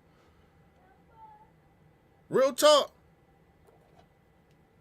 You just don't go start killing niggas. Shoot up a whole block of innocent people because you don't know, because you mad because your homie died, nigga. You find out and catch the nigga that did it, and you handle it like that. You don't go kill a whole bunch of niggas. That's weak shit. That's not hard. That's not gangster.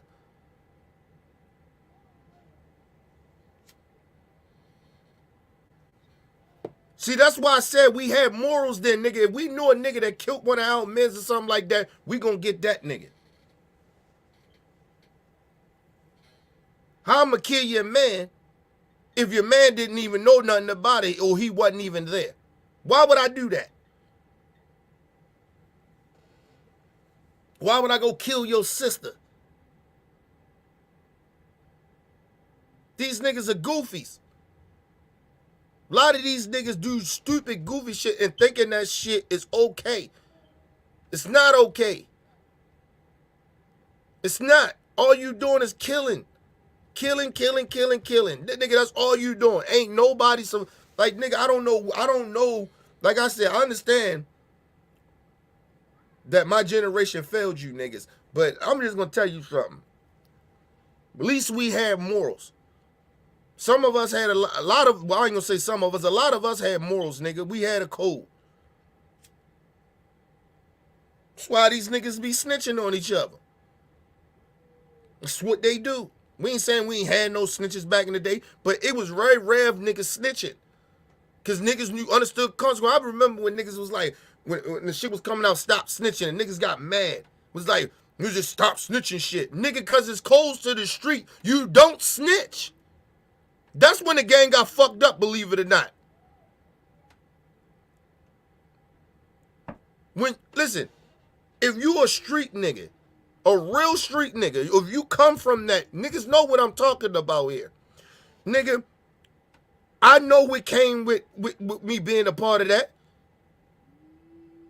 If I decide to get myself involved in criminal behavior with my mans in them, and we get caught, we get booked, nigga, shut up. Shut up.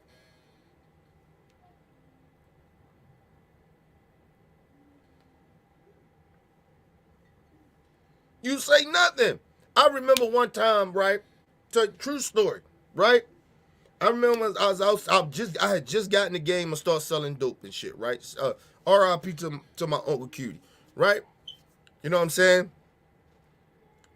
And my homeboy's uncle and shit, right? But he my uncle and shit. Like I told you how we used to carry, we family, nigga. Listen, the one thing about my niggas, still even to this day, we carried out shit like the mafia shit, nigga. Once you was in the family, you family. You family. Like, it didn't matter. That's how we carry shit.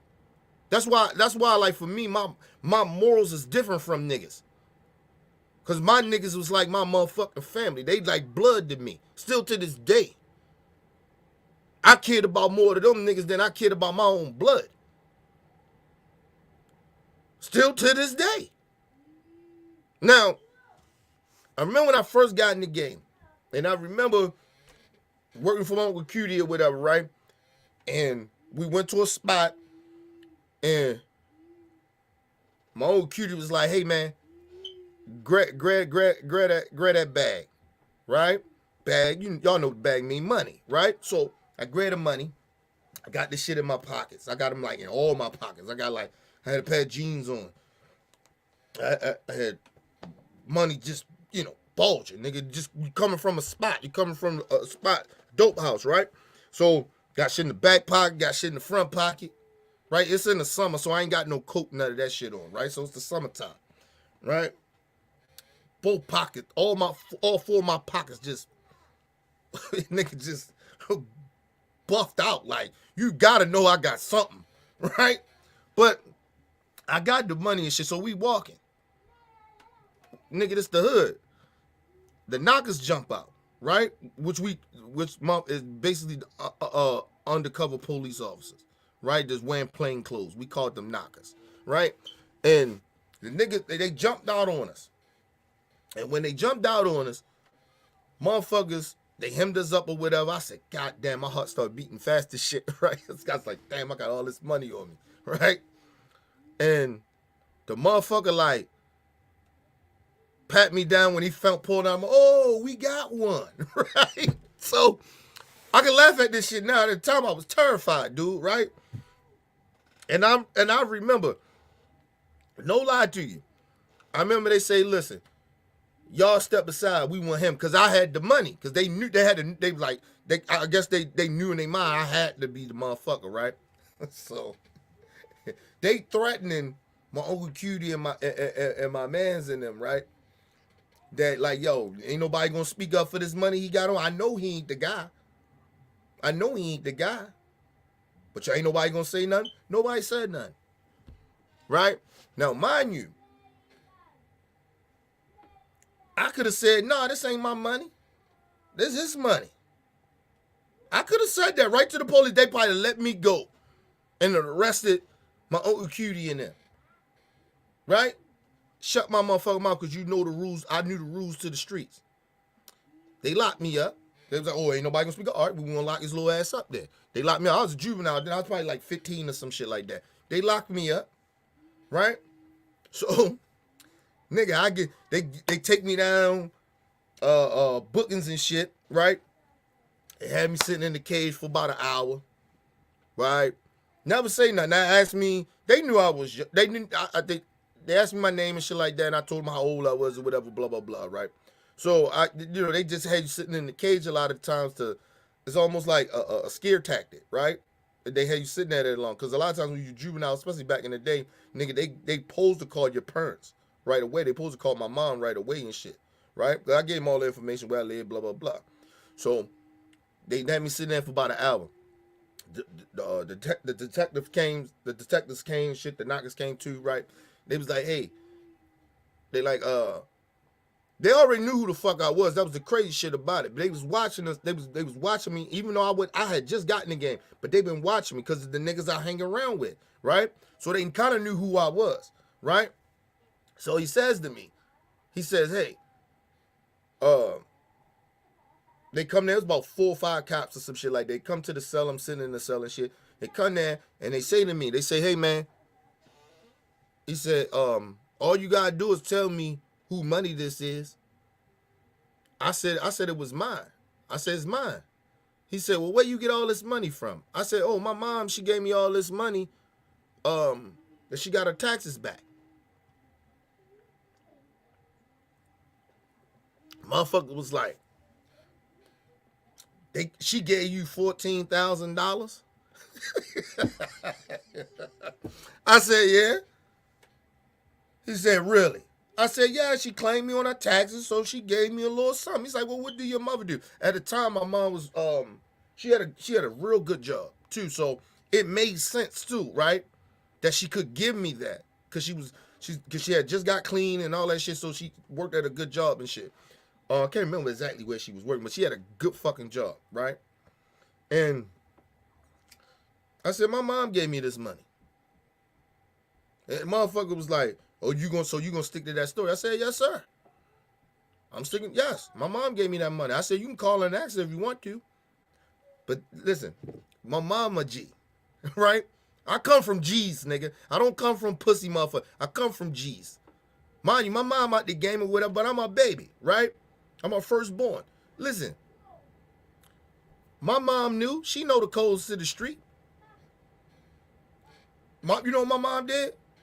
They called her and was like, blah, blah, blah. We got your son, blah, blah, blah. He's saying you gave him $14,000 from your taxes and shit. She was like, yeah.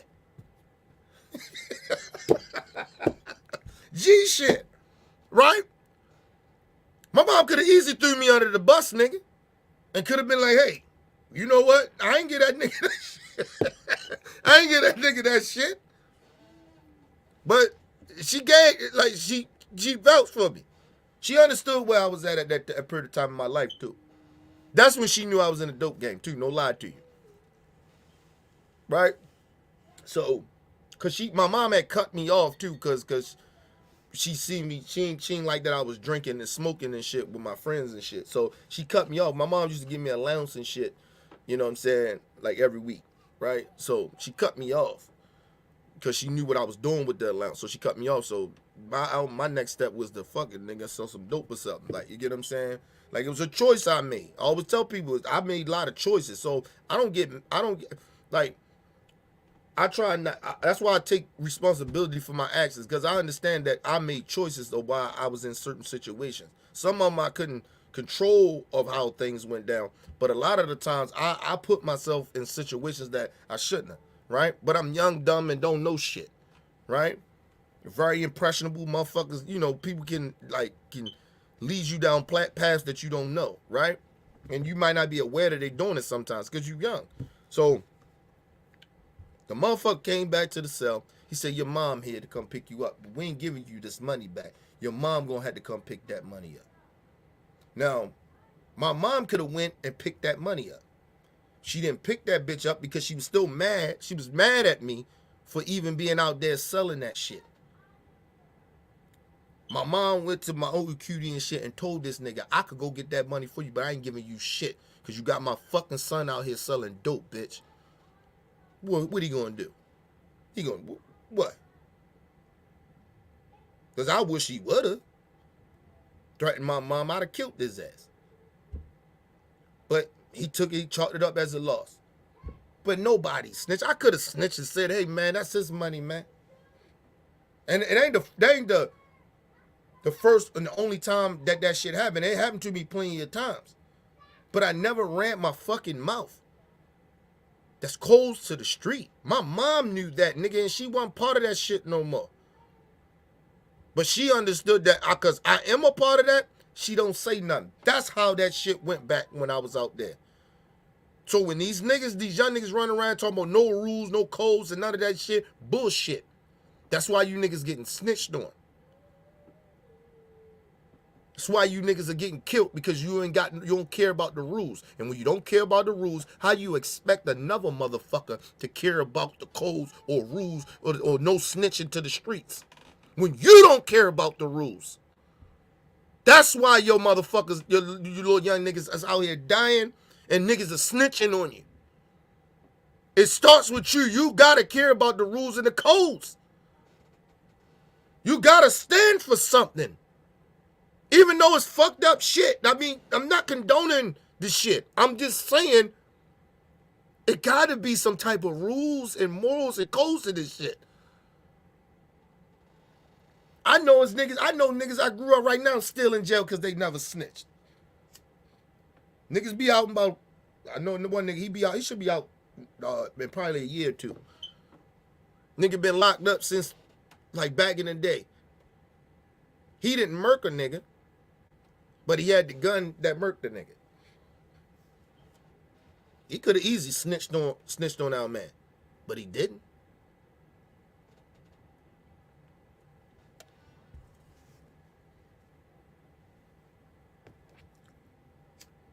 So a lot of the times when the young niggas be like, oh, the older niggas be hating on you. A lot of it ain't hating. We kind of like disappointed that you niggas is like the dumbest drug dealers ever, the dumbest thugs ever, really, to us. Because rules and having morals in a fucked up situation that we a lot of us come from and a lot of y'all still in, it separates you from the weak. Anybody can kill anybody. That's easy. Like I told you, a motherfucker, everybody can do bad. Everybody can do the wrong shit. It's hard to stand on morals and principles. Believe it or not. Give me a second, people. I'll be right back.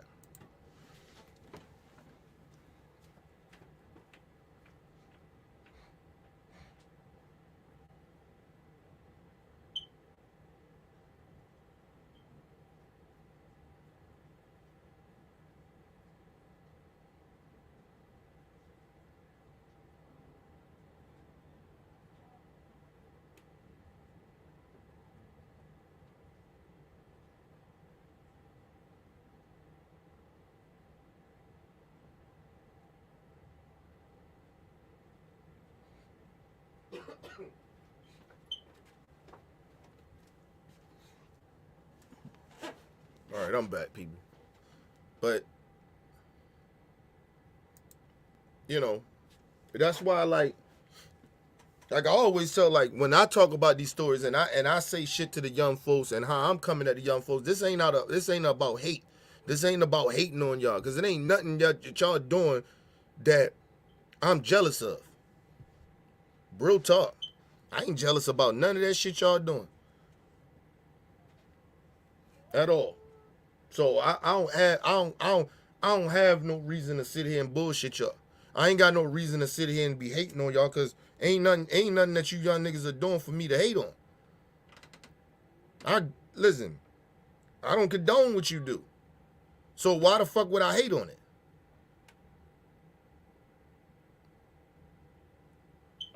I never understood, like, even like you got old niggas that about my age and shit.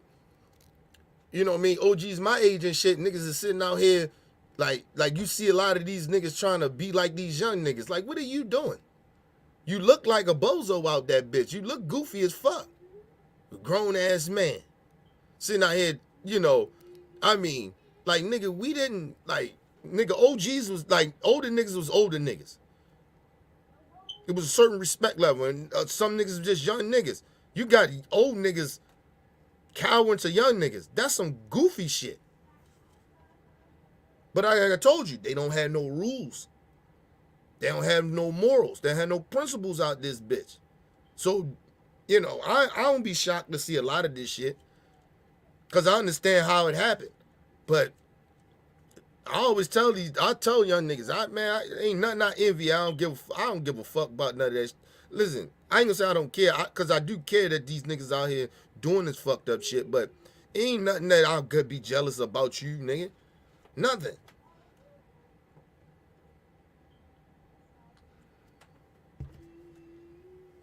And I tell any young nigga out here, nigga, if I'm spitting game to you and I'm trying to give you knowledge and shit like that, I ain't trying to preach to you, nigga. Cause you got the choice. You can listen to you don't. Listen, that's on you. I can't make you change, nigga. That's on you. You gotta wanna change. Fuck me preaching to you. Hey. We not, listen, people, I always told y'all, man, I'm too old. I don't got time to be playing with niggas, man. I don't got time to play with people. We leading our people to a straight, man. We not helping. A lot of us are not helping. A lot of us are sitting here actually making it worse. That's why I don't hate on the young niggas and shit. That's why I respect my elders. I can do two things at once, nigga. And I can criticize the elders and people my age, and I can damn sure criticize young niggas. Listen, but I'm gonna give respect and props where it deserves to be. I'm not gonna give you props for some ignorant foolery shit that you do. listen, and a lot of these, listen, to the young niggas, a lot of the old niggas, some of this shit I do agree with you. A lot of them niggas hate. The reason that is a disconnect between the older and the young generation is because the older generation don't want to take responsibility of that they set the standards for some of these young niggas. And that's why I never get caught up of hating on young niggas. Because I understand, the shit that they're doing, I put in motion. I help put in motion. So that's why I don't hate on them, these young niggas. Those young niggas get money and all that other shit. Nigga, hey, man, they ain't, listen, especially when it comes to the dope game, these niggas ain't making no money like that. Not what we was making. Not what we was making. I'm telling y'all that now. Now, as far as like, you see the rappers and shit like that, that's different. That's different level shit. But the older niggas should be happy that the young niggas is getting this money. You might not like how they conducting themselves, but you can't hate on them niggas for getting rich.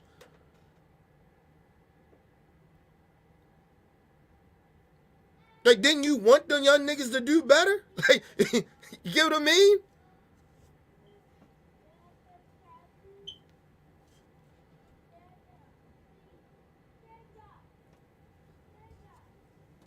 Like, motherfuckers be killing me with that shit. Like, you see the old niggas, some old niggas be doing that shit. And I'm like, yo, the fuck is you doing? You not helping by being jealous and envy. You just making, you kind of proving the young niggas' point. Niggas shit that they do that I call goofy. It's goofy shit to me.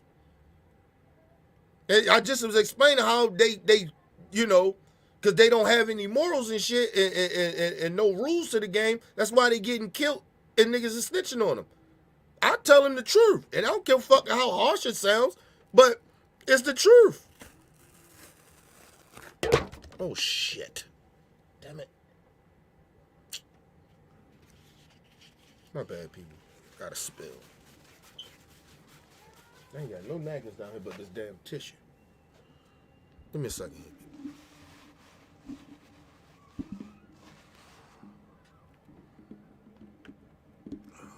Fuck. Got shit all on my fucking keyboard. Oh, this gonna stain. Damn it. I just bought this custom goddamn mouse pad. I'm gonna have to disinfect this bitch too. Shit gonna smell like beer. Hold on, get my keyboard real quick, people. Shit, it's hard to do this.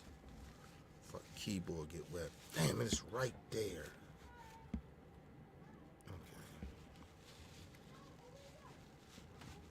Alright, I got a little bit of it. Shit.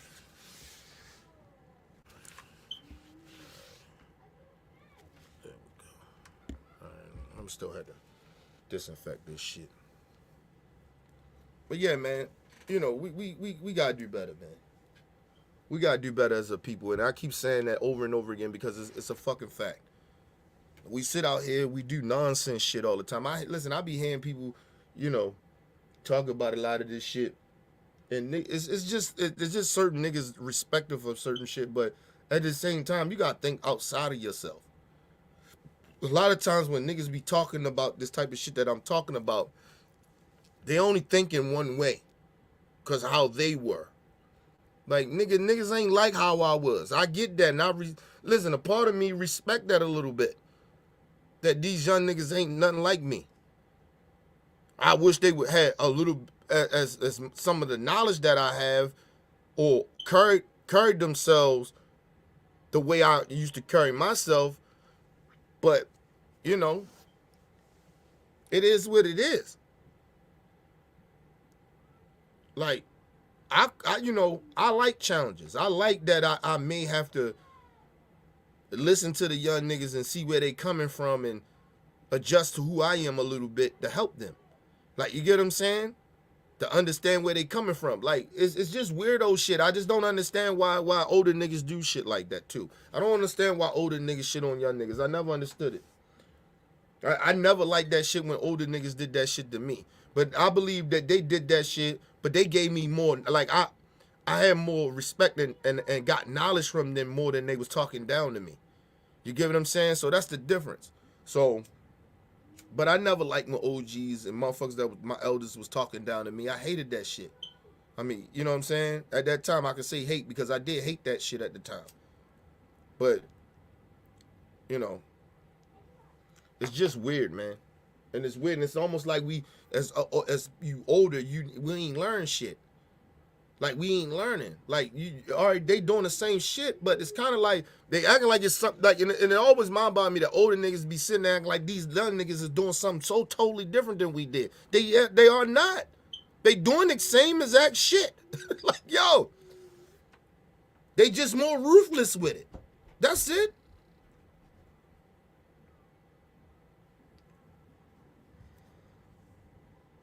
They don't have codes to this shit. That's all. They have no code. You know what I mean? That's mainly what it is. And when you don't have codes, it's like, if you don't have like rules and codes and morals to this shit, like when you're dealing in that criminal atmosphere of that shit, that street shit, then it's like the Wild Wild West. Motherfuckers just shoot and kill whoever. That's how that goes. And that's exactly what's happening. That's what's happening. The level of disrespect, the everything, dead ops and shit, nigga. We ain't talk about dead niggas like that, our enemies, nigga. That ain't no shit we do. That ain't no shit we did. We ain't did that shit. That ain't, nigga, that ain't cool. You know, we don't fuck around with that type of shit. You know what I'm saying? That ain't what we do, bro. Like,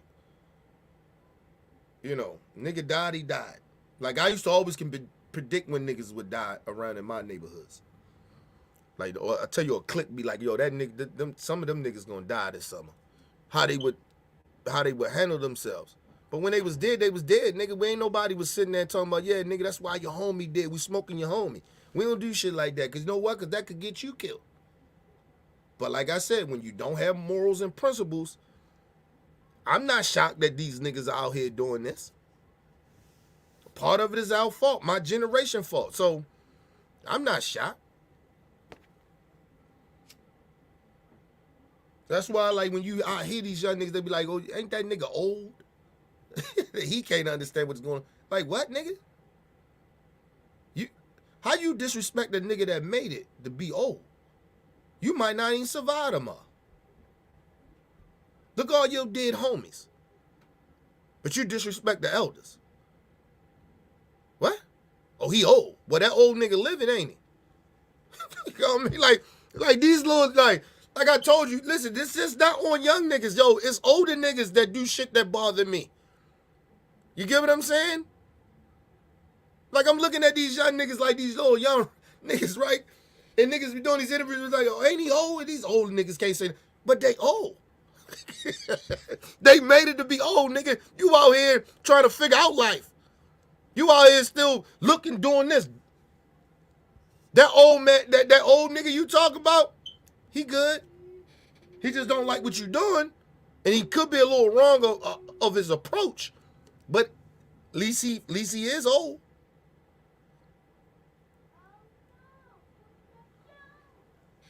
And then how you shit on niggas that's older than you that had dead, they lost homies too. They got dead homies too. We did this shit before you. Stop being so motherfucking, like, it was something my OG told me. I talked to him a while ago, and he was like, yo, I'm glad that you do what you doing now. Like, because he watched the show and shit. Like, I'll be glad you be talking to these niggas. Because you was just like them. But the difference was that you respected the code. You respected the street shit. You respected the street code. Even though you used to do shit I ain't like, but nigga, it was a code, and you understood it. You don't break codes. You don't fuck with the rules like that. If you break the rules, nigga, bad shit happen to you.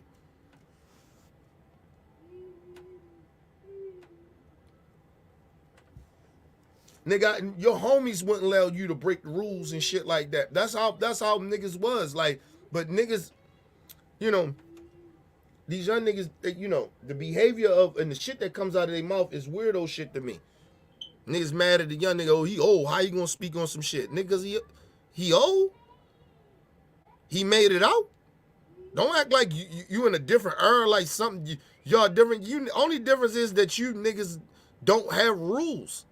You careless. And some of those old niggas that you calling old and disrespecting, if they was your age, they would probably murk you for being the way that you are. You probably would have died way younger than what you normally probably would die from. Cause we had codes and shit. Niggas will murk you over some shit. Or breaking rules. Respect your elders, man. To all the young niggas out there, man, that street shit, man, respect your fucking elders. And all the young niggas pretty, just respect your elders, man. I'm not saying we us being older and shit like that we always say the right shit and we do the right shit. I'm not saying that. But I'm saying respect your elders, man. They know, listen, I hear a lot of shit from older people that's older than me that say shit, and I'm like, what? That shit don't sound right. Like, you get what I'm saying? Like, so, but I respect my elders. I check them in a respectful way. I don't disrespect them. Oh, you old nigga, you don't know nothing. Like, I don't do that. Like, come on, bro.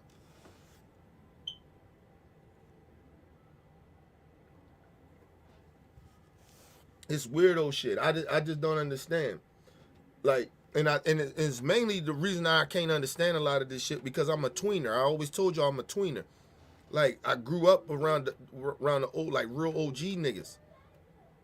Like, you get what I'm saying? Like, I grew up I was born in the 80s, but I grew up in the 90s. So it's different for me. But the same shit that a lot of these young niggas are doing, we was doing. We started the movement of a lot of this goofy shit that they doing. You get what I'm saying? So it's like, how can I be mad at these young niggas like that? Like, I did that. I helped them. We set the standards for a lot of this shit that they doing. Nigga, it wasn't that much gunplay in the 80s like that. People act like it was a whole bunch of gunplay in the 70s and the 80s. It wasn't. Nigga, the gunplay came in the 90s. In my era. Niggas wasn't really like shooting niggas like that. Like, it was in my era, bro. We played with guns like that. I ain't gonna say we played with guns. We was in the gunplay, nigga. Like, niggas stopped fighting and we started shooting niggas. Like, you know, we was into that shit. So like a lot of times these young niggas, they be acting like they so thorough and so gangster and shit, like they the new niggas that clap niggas. Like, nigga, we been doing that way before you. You only doing what we taught you niggas to do. That's it. We set the standards for you niggas. And I'm not condoning it. I'm just saying that, and I ain't proud of that shit. I'm just saying, like, that my point is to reach the young niggas. Stop acting like y'all doing something different. You not. You not doing nothing different. You doing the same old shit over and over again. It's like a fucking cycle. You ain't doing shit differently. You niggas ain't that unified. You far from being unified. There's no unification in what the fuck y'all doing. Nigga, listen. I'm gonna tell you about this is the last thing I'm gonna say before I get out of here so I can move on to the next story, right? Next last rate. Listen, yo.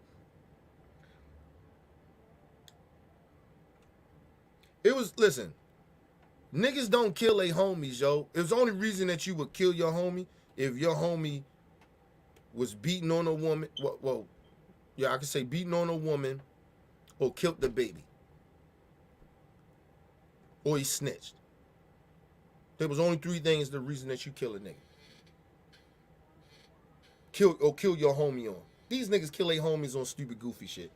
You don't kill your niggas over no bitch he fucked. He fucked your baby mama. Nigga, listen, if your baby mama opened her legs and let your homie fuck her, nigga, why would you be more mad at your homie than you mad at your baby mama? Fuck that shit. So, you may not fuck with that nigga no more, but you ain't gonna kill him. But I seen a lot of niggas cross that line and kill a nigga over they baby mother, nigga fuck they baby mother while they was locked up and shit, and come home and kill a nigga and go right back to jail. I seen that goofy shit. And that's why that nigga ain't never coming home. like niggas ain't killing you over no cause you fucked my baby. My nigga, fuck that shit. She was probably for the streets anyway. Half of the time these niggas was getting some of these chicks pregnant and they was for the streets anyway. But here and there you get that goofy shit that happened, but it was rare. But it was certain codes and shit that way you would kill if you was gonna kill your homie, you'll kill your homie. You see these niggas killing they homies over bitches. Fuck out of here, man. Over dumb goofy shit. He say, she say, oh, he snitched. Nigga, you better have paperwork. You better have paperwork. And you just ain't gonna roll up on no nigga and tell a nigga that he snitched without the paperwork. You'll get clapped. Trying to tell niggas, man. This is just new shit going on right now. New shit. Like, and you can't even just blame the young niggas for that. You see Whack 100, this whack ass nigga. Just telling everybody, oh, hey, this nigga snitch. No paperwork. No paperwork.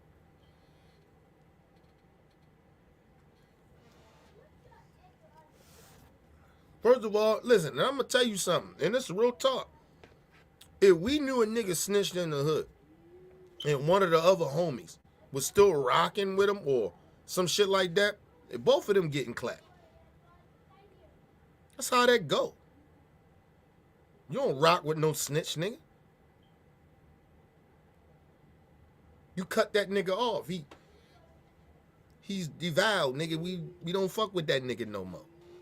You know what I'm saying? And he better hope he ain't slipping. Cause we gonna cap his ass. We gonna pop his ass up. Like, that's how that go. Like, but this new shit niggas be doing and accepting snitching and all that other shit. But the reason is for that is because it ain't no rules. There's no codes to the streets. And that's why this shit is happening. And I keep telling people that. It's not complicated either, actually. You see the niggas wilding out, shooting, just killing, because it ain't no rules. These niggas don't care about rules no more. So when I be hearing like people like, oh, the kids, they dying young. It's part of their own fault. That they don't stand for nothing. You listen, I understand the street shit and the criminal activity, but you gotta have some rules into this shit. And when a nigga tell me, when a young nigga come out and say, oh, that nigga old, or them old ass niggas can't tell us what happened, man, whatever, man. Or they wasn't around. That's not the point. It's not the fucking point either. You niggas is out here choosing to be ignorant. You choosing to just go clap niggas and don't care about morals and principles. A lot of y'all are doing that. Don't tell me about how old a nigga is. Or we don't do that no more. You hear these niggas talk that shit, or we don't do that no more. We don't care about that old shit no more. Okay, well, nigga, don't come bitch and complain about us. You getting clapped or getting police brutality happen to you. That comes with the game too, to let you know that. You unarmed black people getting shot and killed. Now they shooting and killing you. It wasn't like the only time that happened. Now there's just more technology and shit that they was doing that to us too, nigga. They was mainly whipping our ass though. Ain't nothing different, nigga. We probably had more of a say about black on black crime than a lot of these young niggas talking that shit.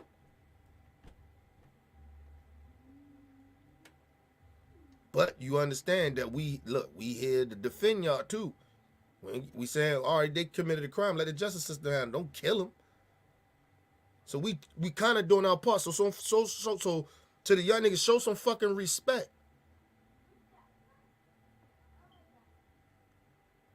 You niggas is playing with fire, and I'm telling you that. You playing with fire. Show some fucking respect, man. And the old niggas gotta stop hating, man. That old ass niggas hating, man. A lot of these niggas get old, and I'm calling them niggas old, but because some of them a little older than me. But this niggas my age that be hating on the young niggas. Like, yo, come on, bro. Fuck out of here with that hating shit, nigga. Nigga, listen, I don't miss shit about the streets. Nothing. Nothing about that life. I don't miss it. I don't miss it. So what the fuck am I'm mad and envy about? Why am I mad at these young niggas? I'm not mad at y'all. I'm just disappointed. But I ain't mad at no young niggas. Listen, nigga, I don't miss nothing. I have to miss something to be angry about it. Like, why am I angry about some shit that I tried to get the fuck out of? And and successfully did. Fuck am I angry about? I'm just sad and frustrated with young niggas is just still out here making this same mistake of a cycle of that I did. And you not understanding the shit is right in your face telling you that shit ain't, it's not what is going on. You shouldn't be doing that shit. I told you, listen, I'm gonna say it again. My OG, my big homie, he told me, say, yo, you can't beef and make money at the same time. That's why a lot of you niggas ain't making no money. You niggas want beef and show how tough you are and shit like that. That is not how you make money, bro. Like, you gotta sometimes you gotta deal with your enemies on some supplies, nigga. We used to treat that shit like business. You niggas is treating that shit like, you know, you doing what America does anyway, and, you know, my side against your side. How's that working out for you? That's what I keep telling people. How that work out for you? This is when it comes to black people. Like, you niggas don't want to unify, but then you whining and bitch complaining about mistreatment. Unify. We got to unify. We got to stand together. Sometimes set aside your differences with each other. Because believe it or not, a lot of us is still reaching for the same goal. We're just coming at it in a different way.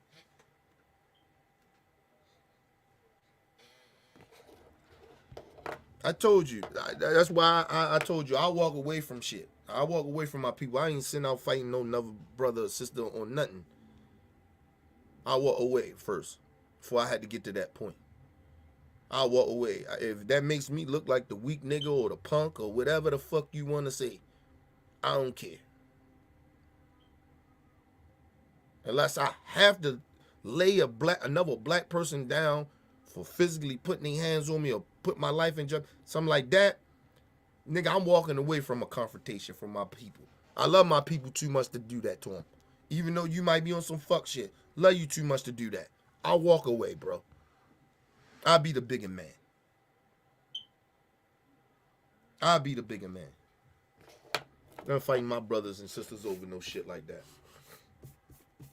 I'm not doing that. There's too many of us dying anyway over nonsense shit. I'm not gonna be a part of that shit anymore. Confrontation and you know, niggas act like they can't use their words to talk that shit out. Nigga want to get tough. Everybody want to be tough now. Nah, nigga, fuck out of here. You keep that tough guy shit. I'm alright. Nigga, I want to go home and see my daughter, kiss her, hug her, buy her shit. Watch her grow. Watch my daughter be a mixture between me and her mother. That's what I want to do. I ain't got time to be doing that shit. Nigga, I want to go home. I don't want to go to jail. Now I want to die. I got bigger responsibility to deal with. So you nigga, if we can't talk it out and the shit get too heated, I'll walk away. So you know what, bro? Ain't no beef. I'm out. Ain't no beef. If we can't talk it out, I'll walk the fuck away. My bad. No, listen. Ain't no beef. And I'll walk the fuck away. I ain't got time for that goofy shit, man. Real talk, bro. Like I said, just to know that shit is happening out here to our people that we really need to worry about, and we spend too much time worrying about niggas out here shooting and killing each other. And you know, niggas is worrying about nonsense shit. Even the niggas that shooting and killing each other, they worrying about nonsense shit. I don't got time for that. I'm going to continue to try to reach out and try to help you, but all that other extra shit, nigga, I ain't got time for that shit, man. And first of all, I always tell people, nigga, I don't give a fuck if any nigga try to question my street cred. I don't give a fuck about that nigga. I ain't a street nigga no more, so I don't give a fuck. And even when I was in the street shit, I never pretended I was like this hard nigga. I hung around a lot of niggas that got busy like that, and niggas that would go farther than where I maybe go. But I did some shit that I ain't had no, you know, that I was a little off on. You know what I mean? I grew up around psychopath niggas. Like, I knew real street niggas get busy, and I was a part of that shit. But they ain't no shit I'm proud of. Ain't no shit. I'm not glorifying none of that shit I was even involved in or my niggas was involved in. Ain't nothing to glorify about that, nigga. It hurt everybody. We lost niggas. We hurt other people. Fuck I glorify that for. Fuck I sit here, I was this thorough tough nigga. Nah, fuck out of here, man. I was never that nigga like that. I told you I was more of a nigga if you fuck with me than niggas on. Yes, of course I lost fights and got bullied and shit like that when I was young and shit like that. Or, you know, you gotta make split decisions. A nigga, you wanna die or you just walk away from some shit. I had to do that sometimes. So that's when another nigga got a burner and I don't. Like, come on, bro. Like I said, I never let nobody question my street cred because that ain't no shit that I really give a fuck about too tough, but niggas that know me know how I got down. And they'll tell you that I wasn't like this real serious, like I was this real off the, like, thorough nigga or some shit like that. I was never like that. I didn't never like that shit. I didn't like the drama. I ain't never liked the fight, nigga. That was like always my last resort. I didn't like that shit. Nigga, I was considered at that time a pretty boy. So I never liked getting hit in the face, nigga, and none of that shit. I ain't like violence and shit, nigga. I was about getting money and fucking bitches. That's all I was about. But if I had to get to that point and push me to that point, then nigga, I'd get involved. But I ain't about that shit, man. Man, I had cousins and shit that I, you know, and niggas that I knew that was about that life. Like they would, that's what they was about, nigga. They was about hurting people. That's they shit. You know what I'm saying? If I had problems and issues with niggas like that, a lot of times I just had to handle shit myself. But a lot of times I ain't had to handle a lot of that dumbass goofy shit. A pretty boy nigga. I ain't fuck about that shit, man. I'm about bitches and getting money. You know what I'm saying? You know, but you know, it is what it is, man. People, you know, people glorify that shit too much. And it wasn't like I didn't get busy. It just was that I don't glorify that shit. That shit was never my thing anyway. Like, you get what I mean? I was never a real violent dude like that anyway. So I just, you know, that's why I always talk about peace and harmony and shit like that, and love and respect and morals and shit. I actually had that even when I was in the street. It just, you know, I just hung around a lot of immoral niggas. You get what I'm saying? And so sometimes, like I told you, a lot of the shit I used to get in, it wasn't even about me. Shit was about my niggas. But it's cold as shit. Once you in, you in, nigga. You got ride with your niggas. I told you we was like the mafia, nigga. Like, you in, nigga, you in. Like, that's how it rolls. And we ain't just let niggas in our shit. You know what I'm saying? You almost had to prove yourself to get in, nigga. It's just real talk. I mean, you ain't have to be the toughest nigga to get in the clique, but you know, you gotta be a nigga that ain't gonna allow nobody to punk you too. You know what I'm saying?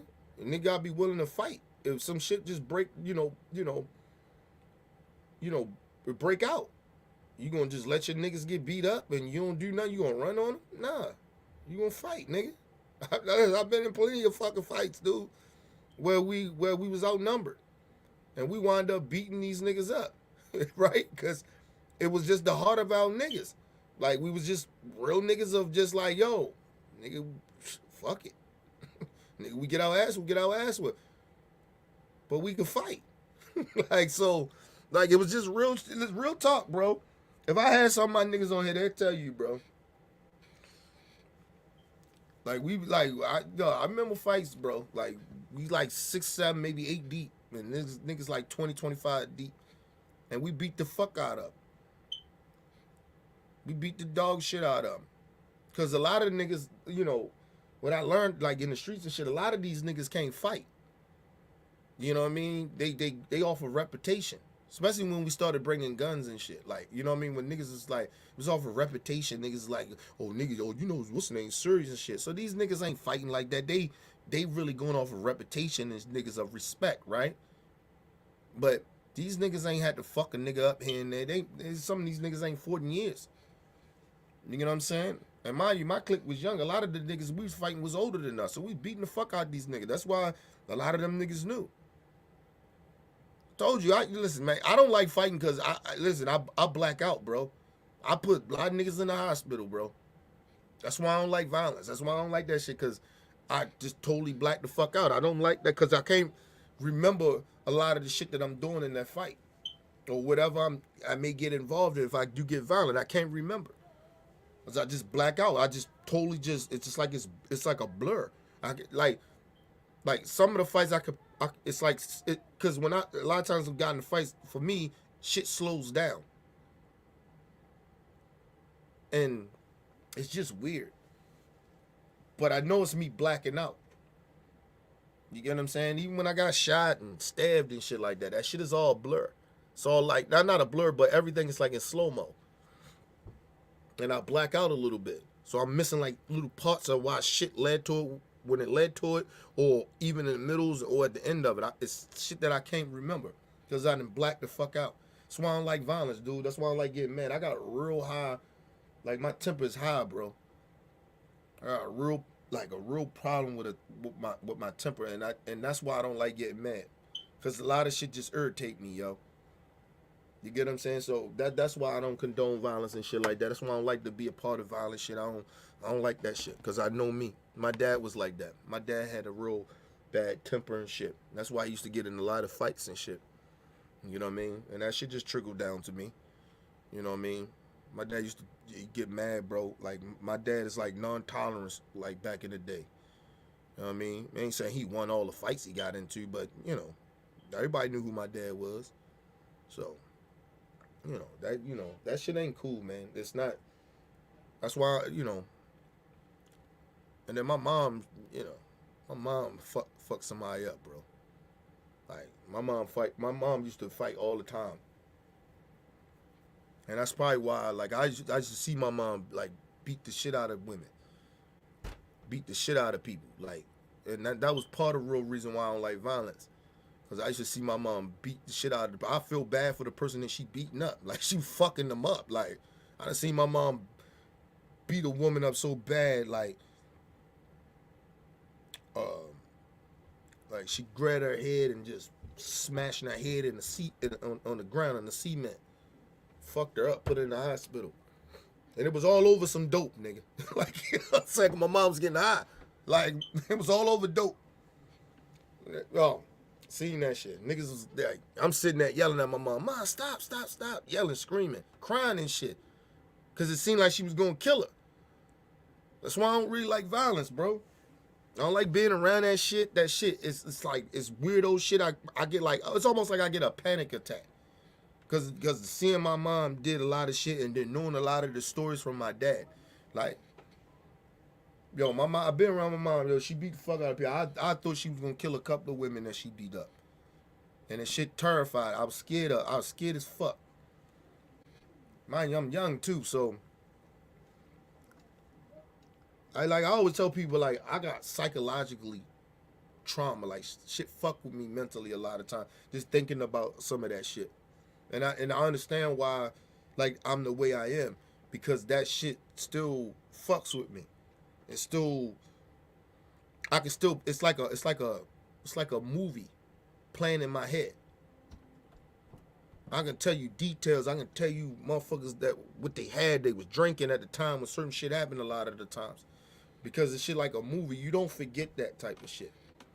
So that's why I don't condone violence and shit like that, man. My mom, it was part of because seeing my mom, it started from her. It started from her, watching her almost, damn near kill somebody.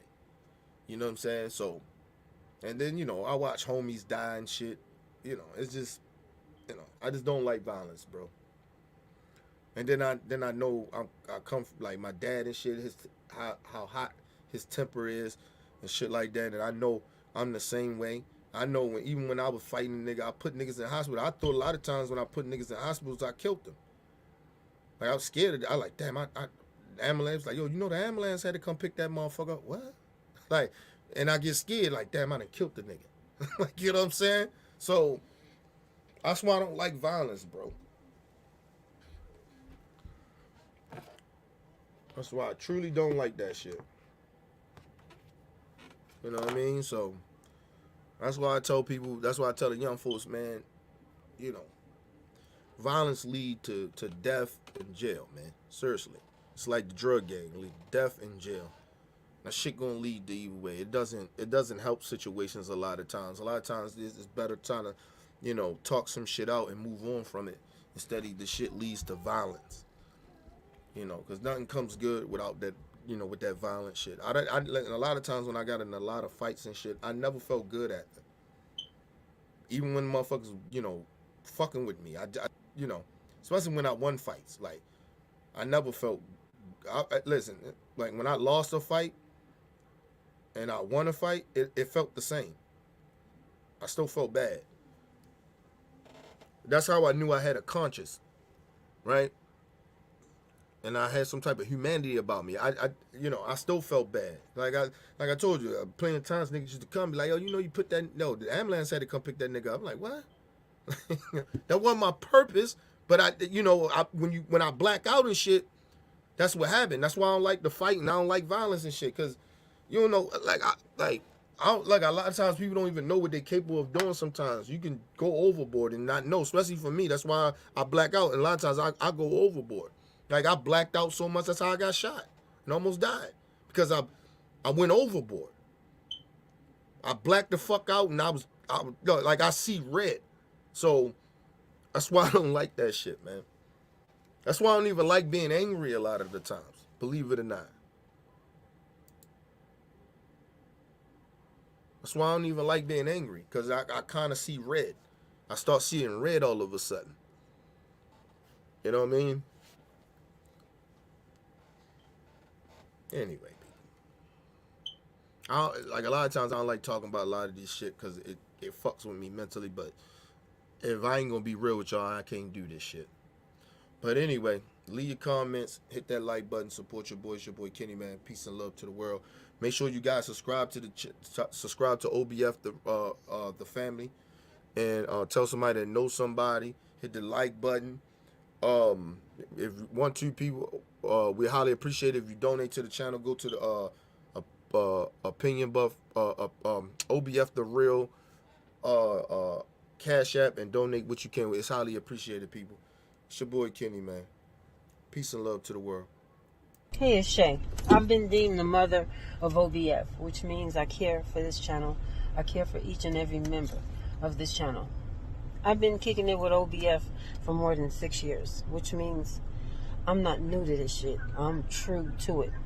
I believe in the intent of this channel. I believe in the mission, which is to inform, to educate, to notify, and to discuss. Here, we talk about everything, the latest and the greatest. You're going to get our opinions. You're going to get the facts raw and uncut, straight up real, 100%. Besides doing that, I think we've created something that haven't been done yet on this YouTube platform. We've created a squad that not anybody could be a member of. You have to be real. You have to be inspirational. You have to be positive. And most of all, you have to be consistent. You probably see on the show, we fight. We fight for our opinions. We fight for what we believe in. We fight, yes, as a family. But behind the scenes, we love even harder. Here at OBF, the squad, we are not kinfolk. We are straight up family. And I'm proud to be a member. Shay out. OBF for life.